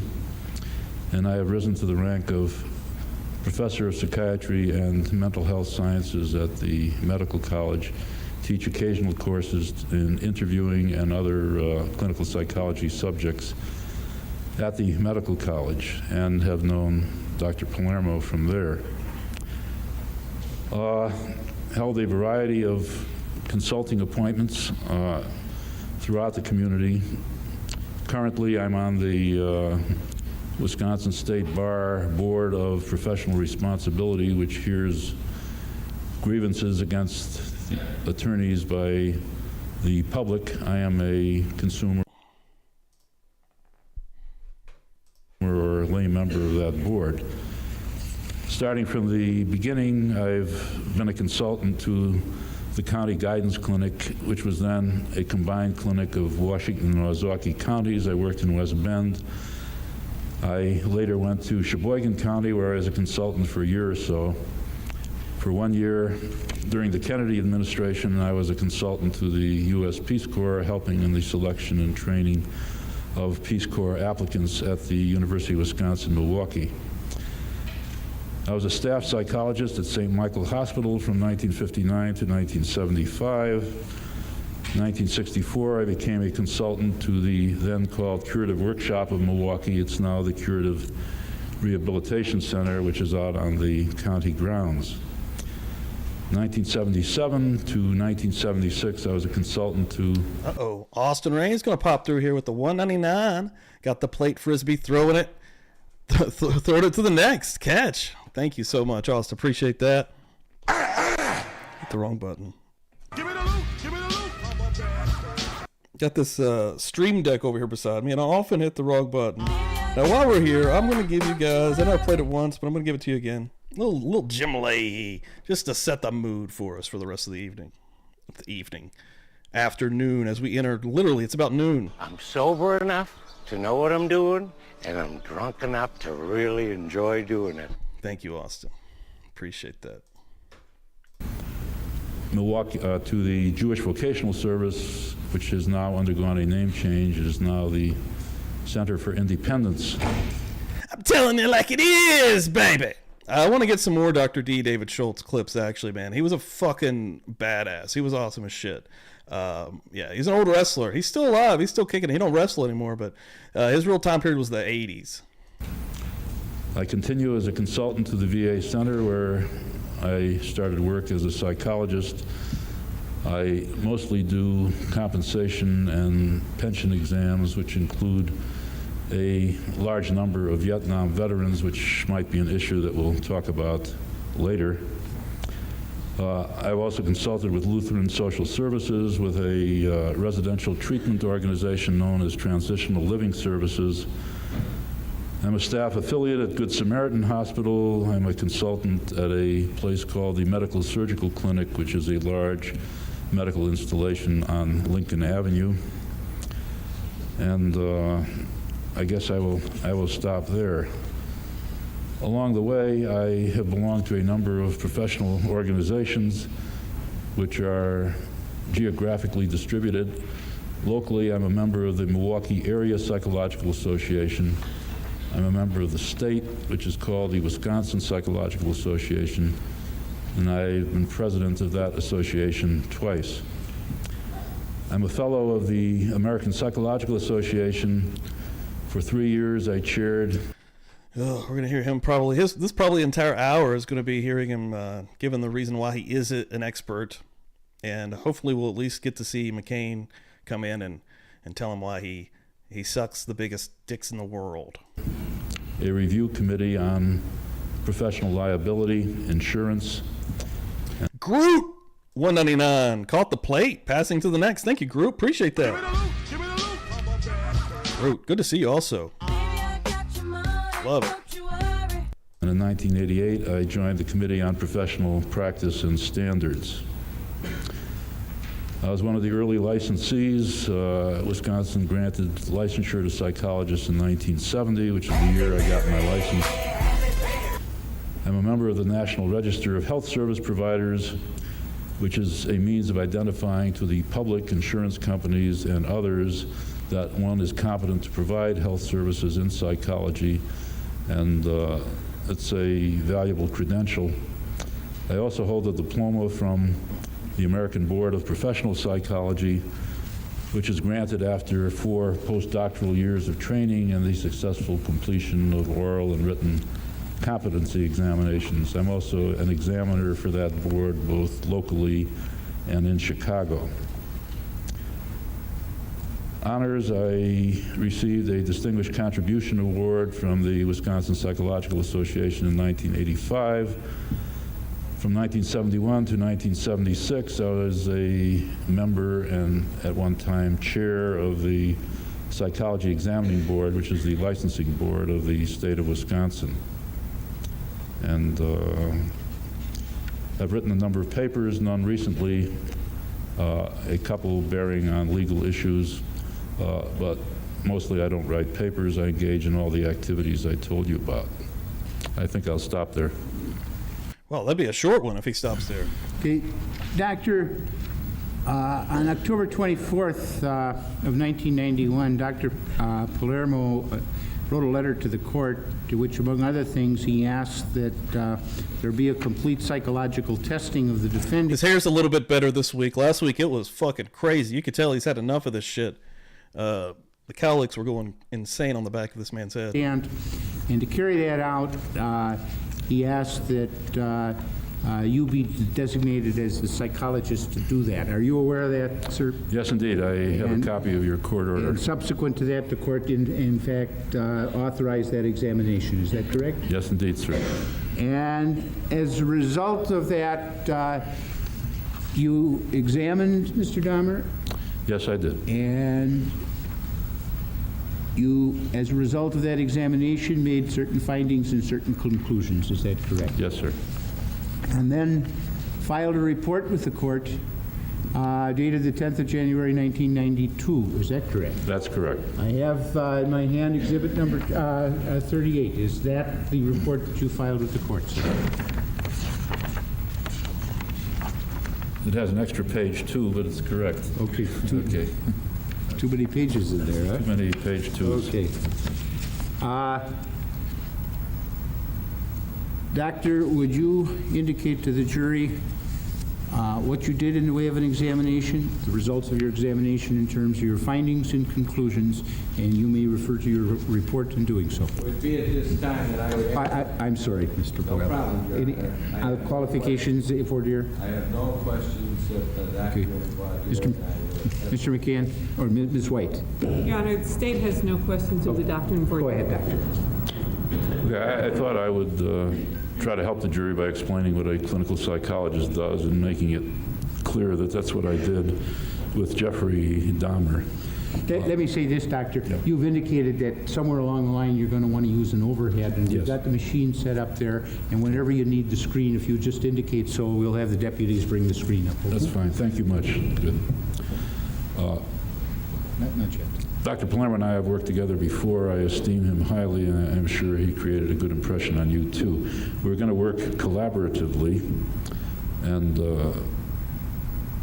Dr. Palermo asked me to do what is called a battery of tests, indicating the sort of things he would like, but kindly preserving me with freedom of choice which tests I would select in order to evaluate Mr. Dahmer. But this is to say that throughout the evaluation, which started for me by the court order of November 11th, 1991, I've consulted several times with Dr. Palermo. We've shared records, data, talked about the case, but have arrived at independent judgments with regard to our conclusions and opinions.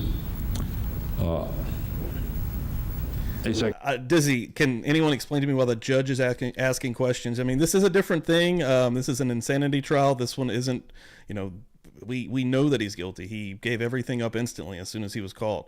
They're basically debating here, and it's to a jury to find the fact whether he is going to be declared, whether this man's going to go to a hospital or go to a prison is essentially what's happening here. So maybe that's something to do with it. Maybe there's a little bit of, again, I'm not a professional.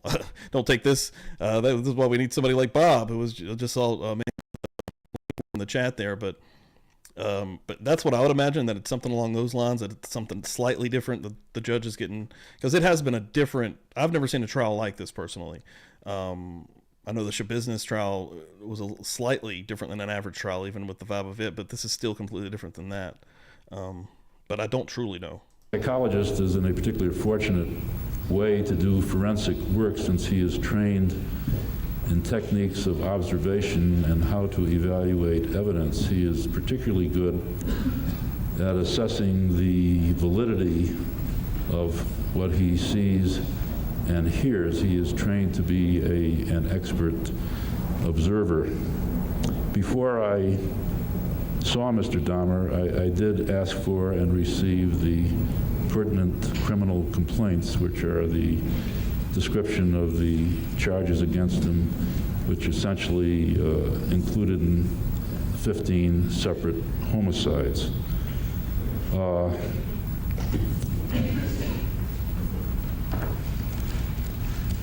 Having reviewed the complaint, I originally saw Mr. Dahmer here at the Milwaukee County Jail in this building on November 16, 1991.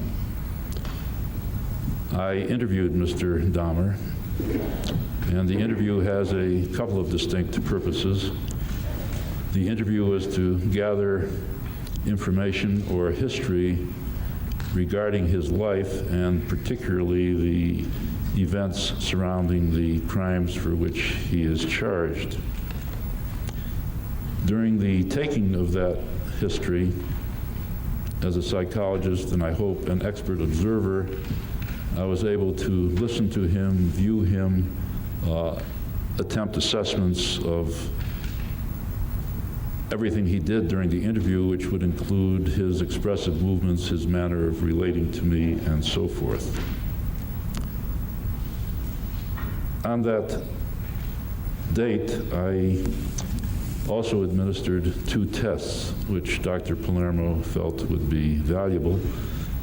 And these were the Rorschach ink blots, which some of you have heard of. They're a series of 10 cards, which are originally actually made by dropping ink onto paper, smearing the ink, and then printing the smears on cards, and asking subjects, patients like Mr. Dahmer, what the blots remind him of.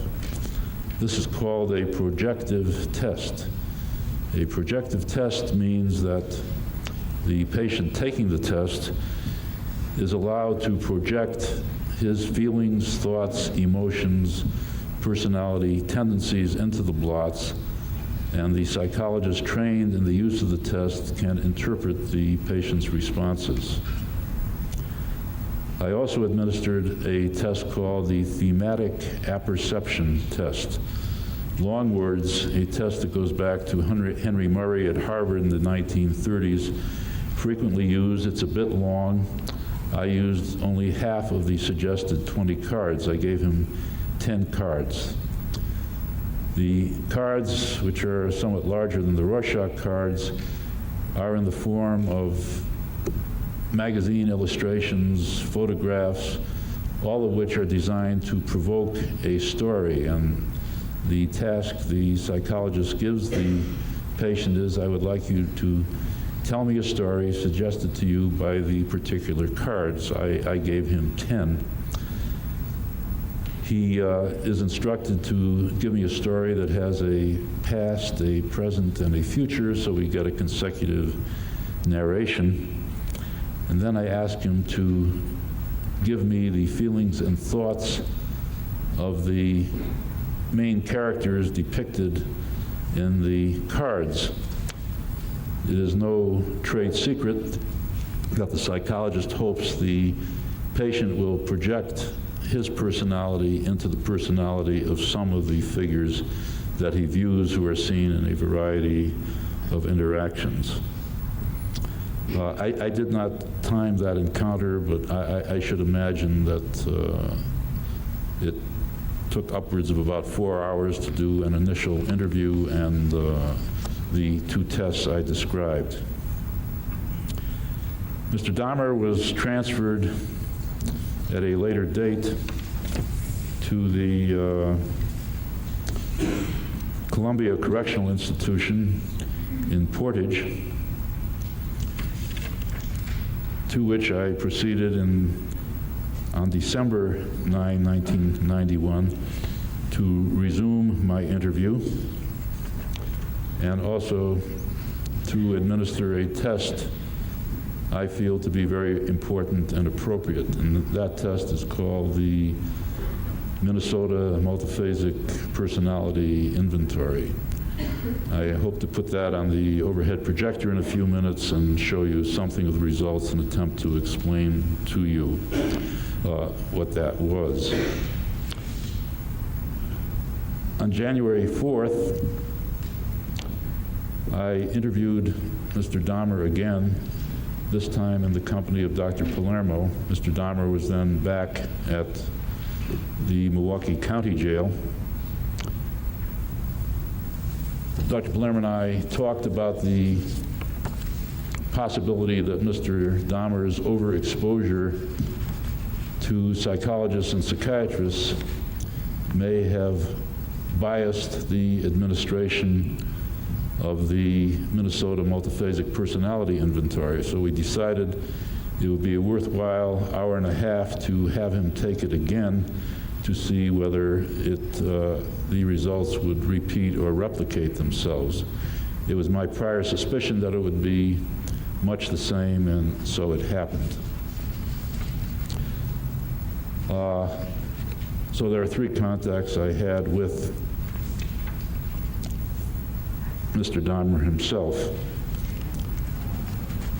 During the interval between the 3 sessions, or among the 3 sessions, I was able to review the rather large number of photographs you heard alluded to, which involved Mr. Dahmer's own photography and those pictures taken by the medical examiner. And they were all bodies and body parts, and gruesome indeed. I think you would have to be a medical examiner on duty for quite a while before you could inure yourself to them. I was also able to review a number of reports of mental health professionals who had preceded me in seeing Mr. Dahmer. Some were psychologists, some were psychiatrists. I was particularly interested in the data made available by psychologists. When he was placed on probation, he was evaluated by a psychologist at the Department of Corrections, who also administered a Minnesota multiphasic, which I now have. I have a copy of the test profile. I also have a copy of the report of the psychologist Charles Lodel, to whom you heard alluded. Dr. Lodel sees a large number of sex offenders in the community. I also received the progress notes of the woman psychologist, Dr. Evelyn Rosen, who saw him over a period of about a year for 30 unsuccessful visits, where it was suggested, and I concur, that Mr. Dahmer hardly cooperated, in fact, was oppositional during that time. I also was able to view an MMPI with... I had to get my hoodie on. It's fucking cold in here. I also got a drink. It's noon 30 enough for me. I know we've been doing beer 30, but I'm just going to call it a liquor drink because I did not have any beer. And also didn't have any fucking soda. So I've got basically a lot of Crown and like the tiniest bit of soda. That's almost mostly just Crown in there. So it's going to be a stiff one. Getting us going here at 12:30, 12:15, whatever. Yeah, it is stiff. It's a good one. Again, it's peach Crown though, so it's already not that bad. It's pretty tasty. A corresponding, I call it MMPI for short, it's back to the Minnesota Multiphasic Personality Inventory. It was part of a test battery administered by a young PhD psychologist with the Department of Corrections, Deborah Anderson, and some of her conclusions you've already heard. And she gave me test protocols that I found valuable in getting some consecutive record of what Jeffrey's test scores would be like. On December 19th, again in the company of Dr. Palermo, we initiated a conference call to California and spoke with Jeffrey's natural mother, Joyce, or as she prefers, Rocky Flint. Spoke with her for about half an hour. I had to leave the room. I had another appointment. I think Dr. Palermo continued the conversation for some time thereafter, and then we shared our findings. On December 30th, 1991, I interviewed Lionel Dahmer, Jeffrey's father, and Sherry Dahmer, Lionel's wife and Jeffrey's stepmother. The interview was at St. Mary's Hill Hospital. Oh, is it Charlotte's birthday? Huh? Happy birthday to your daughter, and happy day of birthing to you, Charlotte. Yes. All the birthdays. Whoever's birthday. Yeah, we had a birthday on Feral Friday as well. Happy birthday. I don't have a happy birthday thing. I need a happy birthday thing. The list needs to be made. Anniversary, sound clip, and a happy birthday one would be amazing. So instead of that, you're going to get the Happy Bear. Again in the company of Dr. Palermo. This time he had to leave, so I had a longer interview with both the parents. The very next day, Jeffrey's younger brother, whom you heard talked of, David, who is approximately 6 years younger, 25 years old, was interviewed by me in my office at Hampton Avenue.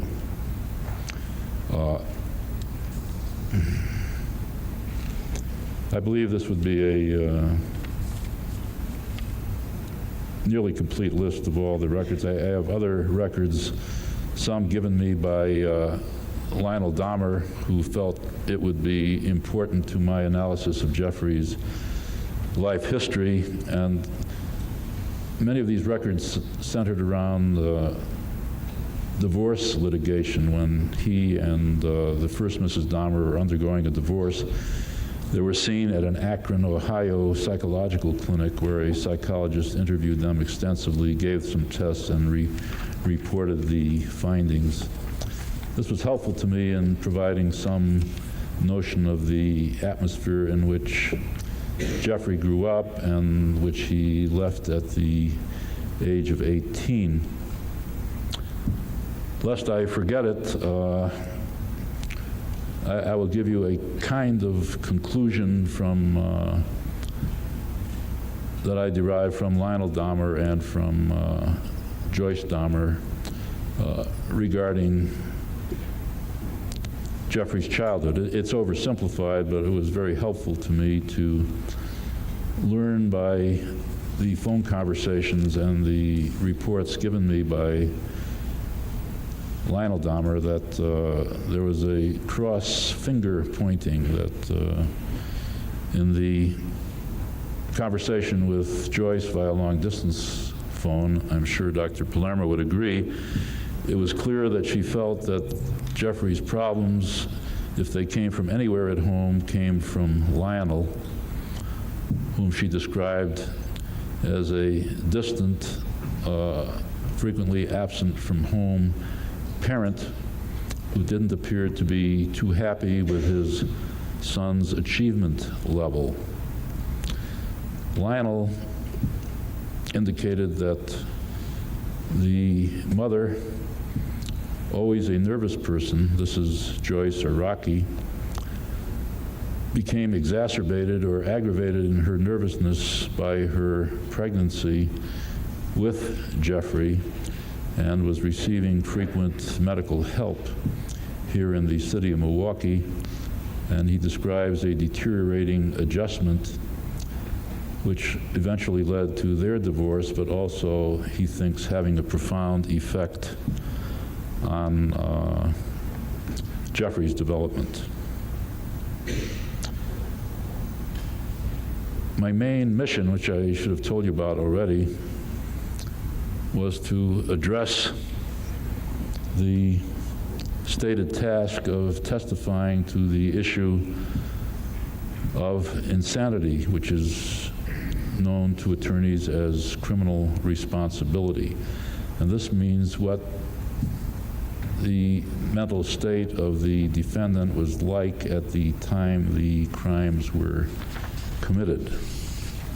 So in my interviews, I spent time with Jeffrey, proceeding from the extremely well-written criminal complaints, the confession, the statement given by Jeffrey to the two detectives, attempting to confirm or reject what went on, having Jeffrey either add or subtract from them so I would gain an understanding of what his mental state was at the various times of the homicides. But to get a superior understanding of that, I also did a life history, not absolutely complete, but within the specified times I indicated. I learned about his birth, a bit from both parents, his infancy, his early childhood, his health history, some notions of emerging behavior traits, his school history, information concerning his friends and playmates, his hobbies, his habits, then beginning to become more intensive about the time of high school, in which there was evidence of overt sexual behaviors, most of which have been described to you. His encounter with the jogger, his thoughts at the time, my listening to Jeffrey confirms what you've already heard. His relationship with the boy next door, initial E, episodes of mutual masturbation and sex play 3 or 4 times, I believe, was Jeffrey's description.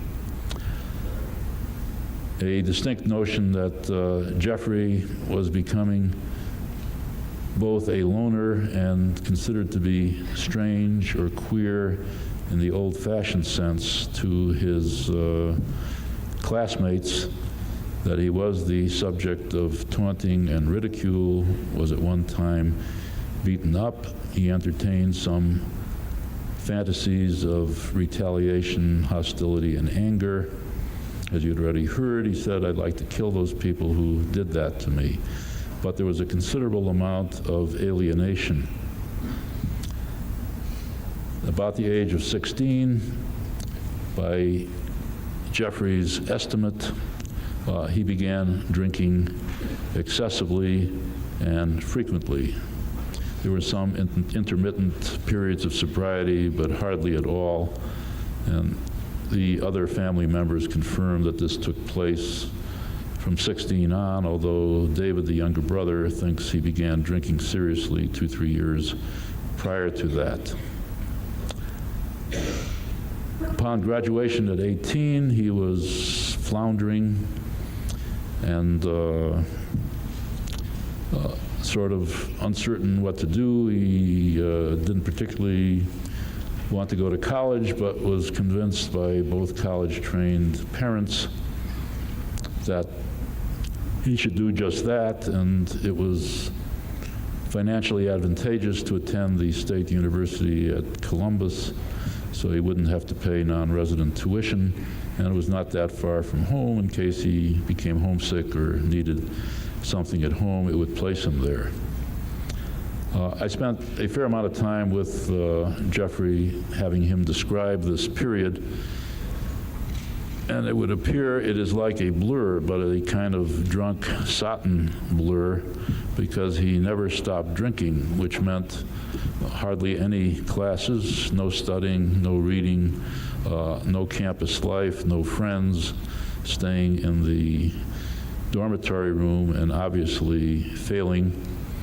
And the most that could be done, I guess, would be to have put him on serious probation, but instead, upon his return home, they decide that college is not for him, and upon advice, which is frequent advice in my experience with a kid of 18 to 21 often, who is floundering and not doing well, the Army will make a man out of you. And so he did indeed enlist in the Army for the period of time we described. As I check myself, I've sort of too rapidly gone over some of Jeffrey's childhood, but want to confirm that despite his immediately saying that childhood was okay, almost marginally happy, upon prodding, I find that there is in fact a very nervous, demanding mother and a distant, demanding father, and the presence of many arguments at home, which as a youngster spending most of his hours at home would overhear, and it becoming a source of considerable distress. David, the younger brother, then infers that this is all making Jeffrey very angry, and hence he goes out into the backyard and starts beating on tree trunks with large limbs, getting all that hostile tension out of his system. But there is a picture of a lonely, alienated, small boy who is having great difficulty relating to anyone. There is hardly a picture of any kind of fond feeling toward his younger brother, 6 years younger, and there's enough age separation so there shouldn't be any evidence of rivalry, but it was like he hardly knew David, and David confirms that he hardly spent time with Jeffrey, although as an older brother he admired his size, greater physical prowess, but there was not much of a relationship.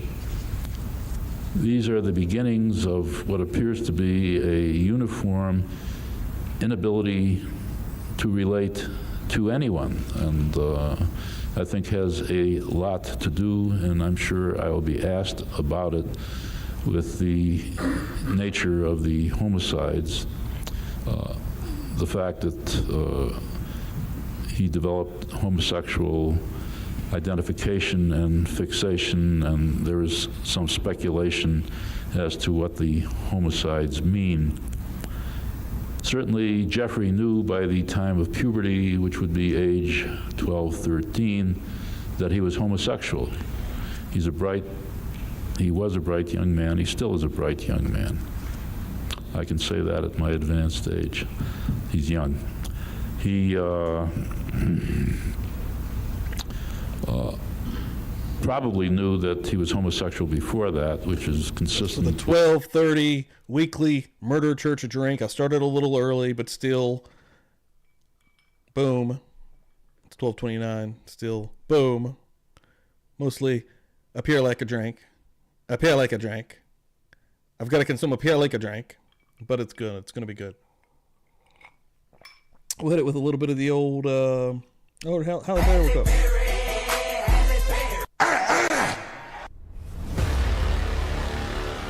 Boom. Thank you all for being here. Seriously, appreciate it. A little bit of semantics there for you. But yeah, hit the like if you're hanging out randomly. If you're in the background, you're lurking. We love lurkers here. Again, week 10 is almost in the books, folks. Have about 20 minutes left here. Really appreciate everyone for coming through again on a Sunday. I know it's different.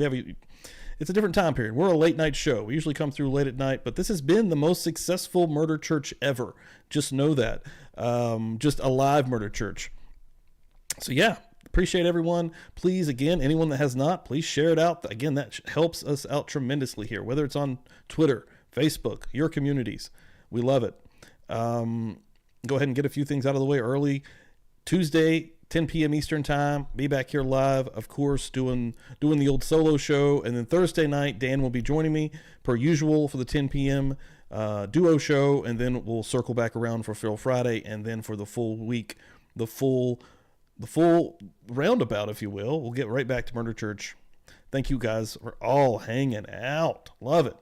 J-Buzz Nation, keeping it real. And then the portal directly after this stream will throw you to tomorrow's Jay and Shannon stream. With most children or adolescents being able to tell me, as well as other psychologists and psychiatrists, what their identification is. And Jeffrey knew that his was clearly homosexual. The episodic 3-4 episodes with the neighbor boy, although literally homosexual, are not unusual for 13, 14-year-old boys who grow up not to be homosexual.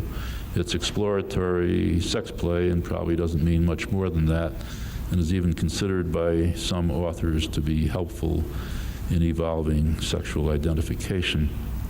Sorry, Doctor, I just did not hear the last part of your answer. Would you repeat? Helpful in evolving sexual identification. I still missed the first word. Helpful. Oh. Helpful. Does that get the whole sentence? And Yeah, helpful in in evolving a sexual identification. Okay. Would you like the whole sentence read back? Because that's great. I've forgotten it. No, that's fine. Okay. Okay, we're taking Jeffrey up to joining the U.S. Army, which involves basic training, schooling, and being sent to Germany. And I don't want to belabor the same amount of material, but he did indicate to me that he was a so-so soldier, but also preoccupied with excessive drinking throughout his period. Throughout this period, he did indicate the availability of other men for sexual pleasure, but his feeling that it wouldn't work out in the close barrack quarters with military discipline, and told me he refrained from any homosexual contact.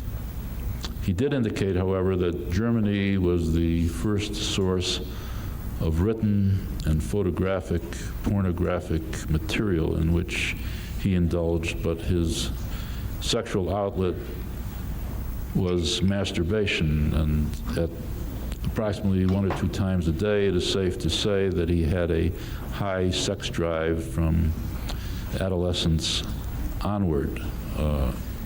That is probably a pretty good measure because there were no other outlets at that time. As you heard, upon return to the United States after his Army service, his enlistment was limited at the end by the knowledge that he was drinking. They let him go early. I'm not sure of the exact circumstances, although he told me he did get an honorable discharge. And he did return to the States, becoming the kind of beachcomber in Miami that he spoke of. He didn't live entirely in the beaches in Collins Avenue, but got cheap rooms along there. And spent some time on the beach, but also continued to drink very excessively, running out of money, and as many young lads do, where do you go when you're in trouble? You go back home. At home, he lived for a while, had a fortunately positive relationship with Sherry, the stepmother, with whom he is still friendly. but the drinking continued, and Mr. Dahmer then made the suggestion that since his mother, Mr. Dahmer's mother, and Jeffrey's grandmother could use the help here in West Allis, which was Mr. Dahmer's birthplace, he come to Milwaukee, help her look for a job, and see where the future would take him from there. It was Mr. Dahmer's hope eventually he would straighten out and go back to college, since it was known he was fairly bright. I think you've heard most of the history subsequent to then. I will try not to belabor it. He had a number of jobs. He worked for a employment pool. He worked for the Milwaukee Blood Bank, found the work difficult for him because it involved the use of syringes and sticking people, as he put it, but also it was clear upon questioning that he was drinking, absent a lot, and I suspect may have been terminated on that basis. But then came the nearly 7-year period at Ambrosia Chocolate, in which he was employed as a, I would interpret it as an unskilled laborer. He was a mixer. He was mixing the liquids and solids that go into the making of chocolate, and doing that on an 8-hour-a-day basis, every day, routine. But it was paying the rent and meeting expenses. And has been commented by others and confirmed. Dead heat down the middle between 24 votes. I just put up there randomly. We had some nostalgia discussion earlier, went deep into some, entertainment movies, heavily 90s, but I wanted to put it in, favorite decade, 80s or 90s. And, I'm excluding a lot. For whatever reason, if I do the stream just randomly, if I make the stream and I put a poll in while I'm making the stream, I can put like 4 or 5 different options. But if I do a poll while I'm live, I can only do 2. That's why that's there. But between 80s and 90s, it's split dead down the middle, 50-50. Interesting. Confirmed by me that Jeffrey, being short of funds. That drink just got me, buddy. It was a little too heavy. Empty stomach, hadn't eaten anything. Has for many years now been very preoccupied with money, and I would project into the future when he starts meeting men at so-called gay bars. His offer of $50 is a very expensive kind of ticket of admission, or bribe, as you might like to call it. But he was certainly very thrifty. The going to bath clubs came into the history, which was terminated at the request of the proprietors. The difficulty he had there, both sexually and otherwise, arguments. Then the hunting method of finding a sexual partner, which he described to me much as has already been described to you, with hardly any difference. This to me was a planned, calculated way of obtaining sexual gratification. And as the years went by, there appeared to me from the interview material more and more preoccupation on Jeffrey's part with the need to prolong the relationship beyond the quick one-night stand aspects, which I think was a preface to the later killings as they began. There was a contrived MO, translated method of operation, which involved, as you now know, going down to the gay bar, meeting a vulnerable, suggestible person, the offer of money, frequently with the indicated need to take photographs in return for money, invite to his home, which originally was mother's home and later became the now well-known Oxford Apartments for most of the homicides. The MOs are quite consistent in indicating that's what occurred. The killings themselves, which were usually by strangulation, in one case with a knife, I would interpret somewhat differently, although one's interpretation can never be completely valid in the absence of sure proof. Dr. Palermo felt he was killing himself or the homosexual part of him. I would conclude that the killings were more an effort to maintain control and continuity with the particular young man, and this would represent a continuing relationship because he could never make that go throughout his whole life. Never had a friend, and this way he would have a friend if only in the form of a body, albeit mutilated, or parts of the body which he might store for eating purposes or looking at, or skulls which he might use as part of his temple. On that point, I would concur with Dr. Palermo's description of the temple as representing trophies. That sounds kind of cruel because it would make him a hunter, but he was a kind of hunter. He also attempted to impress me with his need to have an art.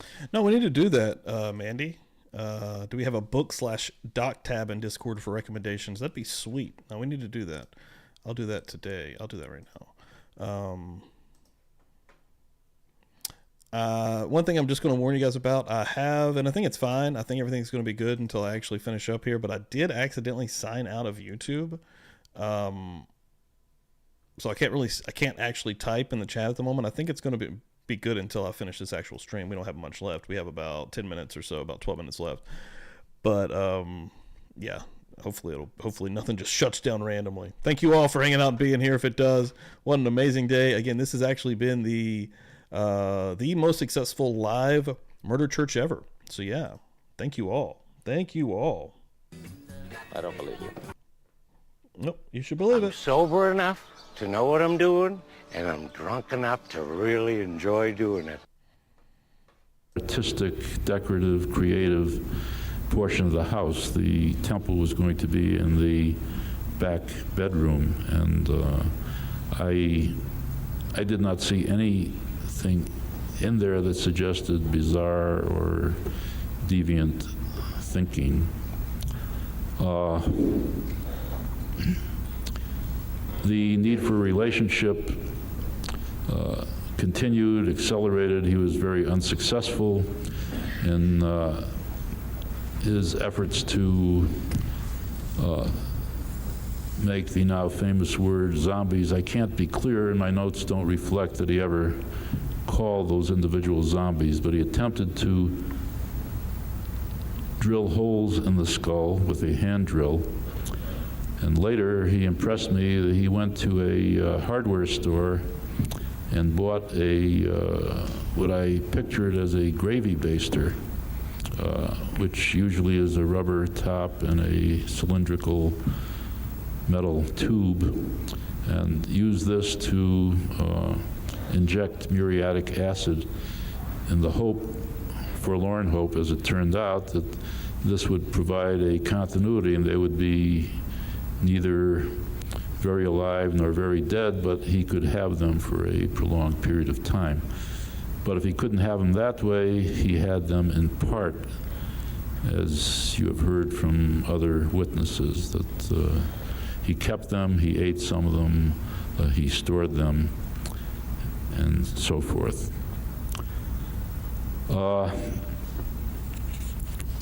A way of explaining a lot of the psychological interview is also to describe what he was like at the 3 occasions I saw him.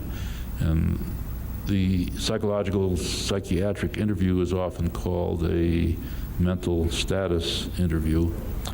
And I will run through that for you. Don't let the words scare you. The first thing one notes is what is on the patient's mind. That's called mental content. And what was on his mind was the sort of things I had him narrate to me, his life history, the history of the crimes.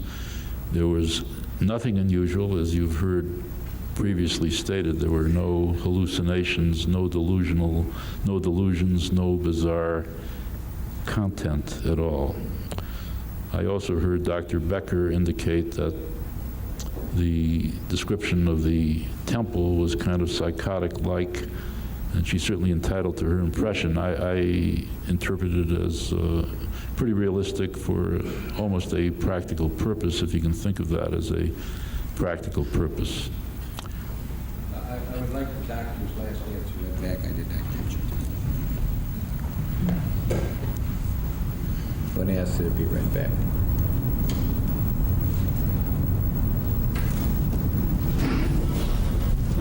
Where? Right at the beginning.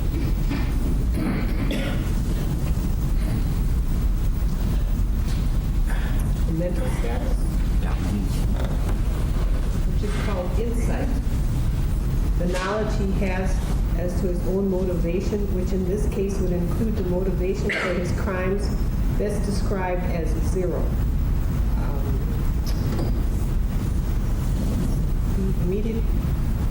There's a part where he said biblical right before. Oh, biblical.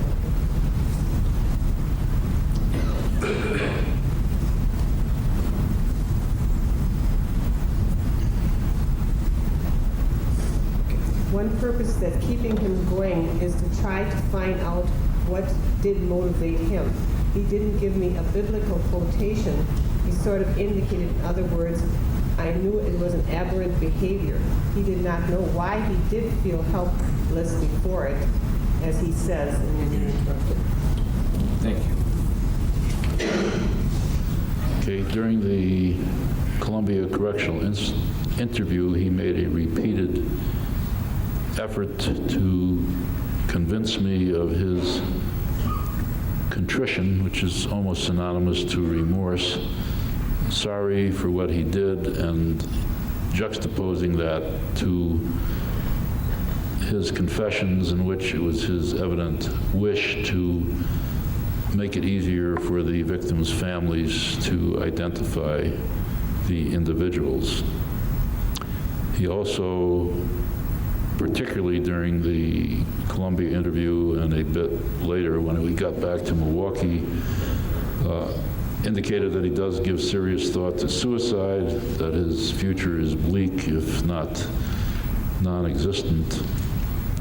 I suggested to Dr. Palermo, who informed the necessary authorities, that he should be kept on suicidal precautions, which he would be kept on, I guess, anyway, since they're very closely observed, or he has been closely observed during his incarceration.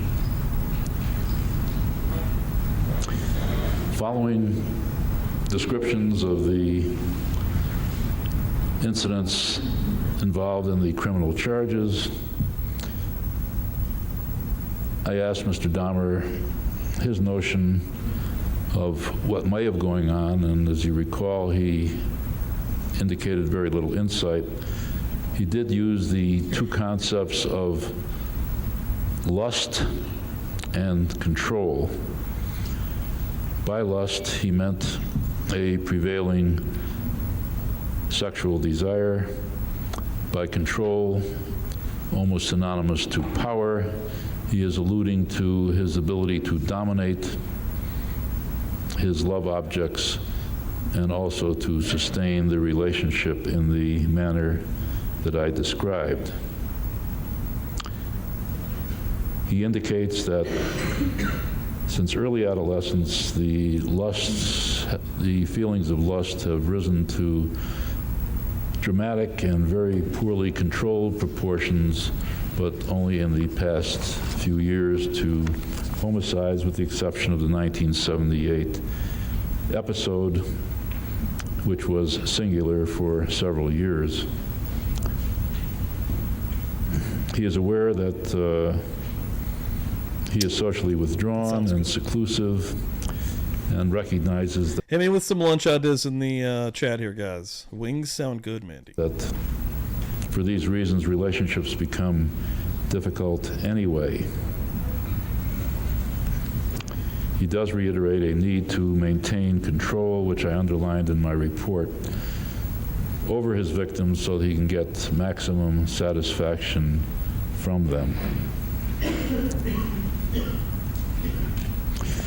In terms of the timing of the deaths, which appeared to accelerate during 1991, the uncontrolled lust was emerging more and more often.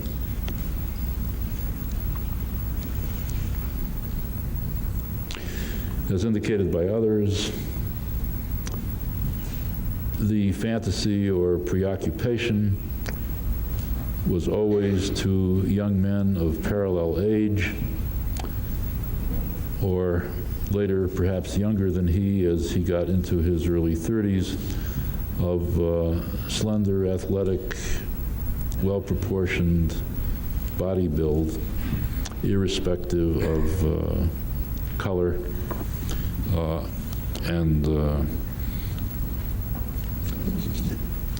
although I did not ask him, I assume he is seeking out gay individuals, although he may well have encountered a heterosexual individual along the line.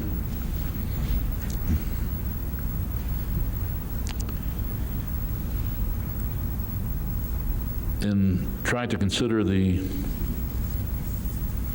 rather obvious notions of an individual who was identified since at least 1986 as someone whose problems reached proportions dangerous to others and to society, one wonders why help was not secured. In the Milwaukee area, there appears to be a generalization. If you sincerely want help, you can do that independent of economic means. From reading Dr. Rosen's protocols and the reports of the probation officers, it was clear that Mr. Dahmer rejected help. We now get to the test protocols, which I'd like to show you, and that would help round out. You remember I told you that a psychologist considers test results as well as clinical findings in the form of his impressions and history. So if we could get the overhead working. We have a sidebar here.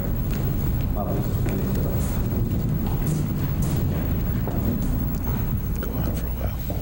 It's after 5 o'clock.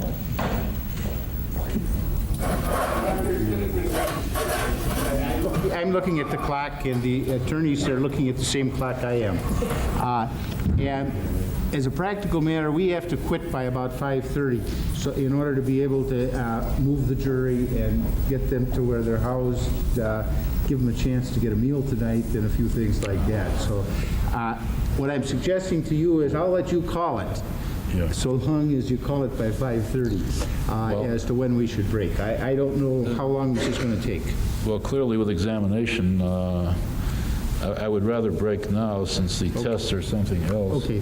And I got to be questioned tomorrow morning anyway, so. Okay, that's what I think the attorneys wanted to. I've covered the clinical findings and history, and tomorrow I'll tell you about the tests. Okay, 8:30 tomorrow morning. Court's in recess. Boom. We made it through another one. Another murder church. Week 10 is in the books, ladies and gentlemen. I appreciate the hell out of everyone for hanging out and being here today, this morning. Another awesome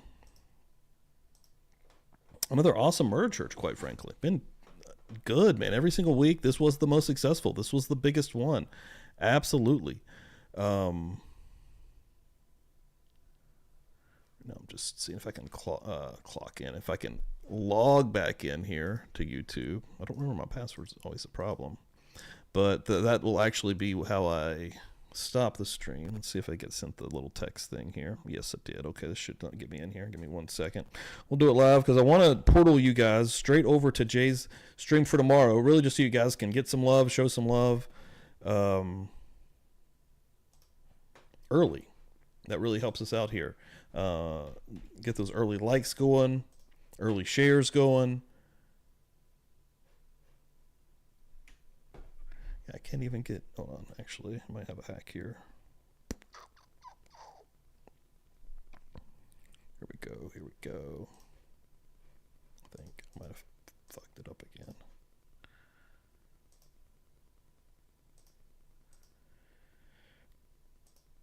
Boom, doing the forgot password thing right now. Okay, here we go. 614-995. Yeah, I can't believe that we went through 10 weeks, though, quite honestly. And we'll go and check the email. Here we go. 74780.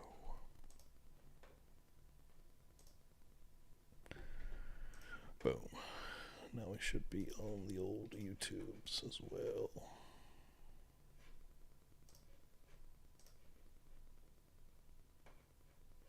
Yes, now I can officially send you over there. Thank you all so much. Appreciate the shit out of it. Let me look in the chat here just for a second, see what's going on.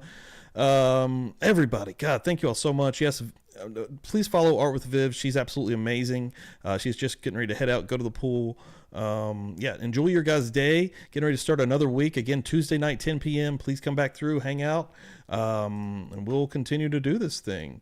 Publicly Buzzed Live. It's going to be another good week. Tangled Crochet, member for 1 month, the anniversary. Love me some Murder Church. Thank you. And for the anniversary, I'm going to shout you right now. Love it, love it, love it. Go crack you one open while you're at it. Huh? Love it. I'm telling you like it is, baby. Mandy, thank you for coming through here. Everybody, appreciate it. Again, Groot, Adam, Bonnie, Megsy, Denise, all of you guys, Charlotte, have a great day. Have a great weekend. Great weekend. The weekend's over, sadly. Have a great rest of the Sunday that we have left, and a good going into Monday. I will talk to everybody, I'm sure, on a stream tomorrow or something. J-Buzz Nation, baby. Let's keep this thing going, keep this thing growing, keep this thing rolling. All you guys, love it, love it, love it. Okay, so yeah, I'm going to hit the portal. And when I hit the portal, you guys will be heading over to Jay's tomorrow stream. So again, thank you guys. Love you guys. Peace.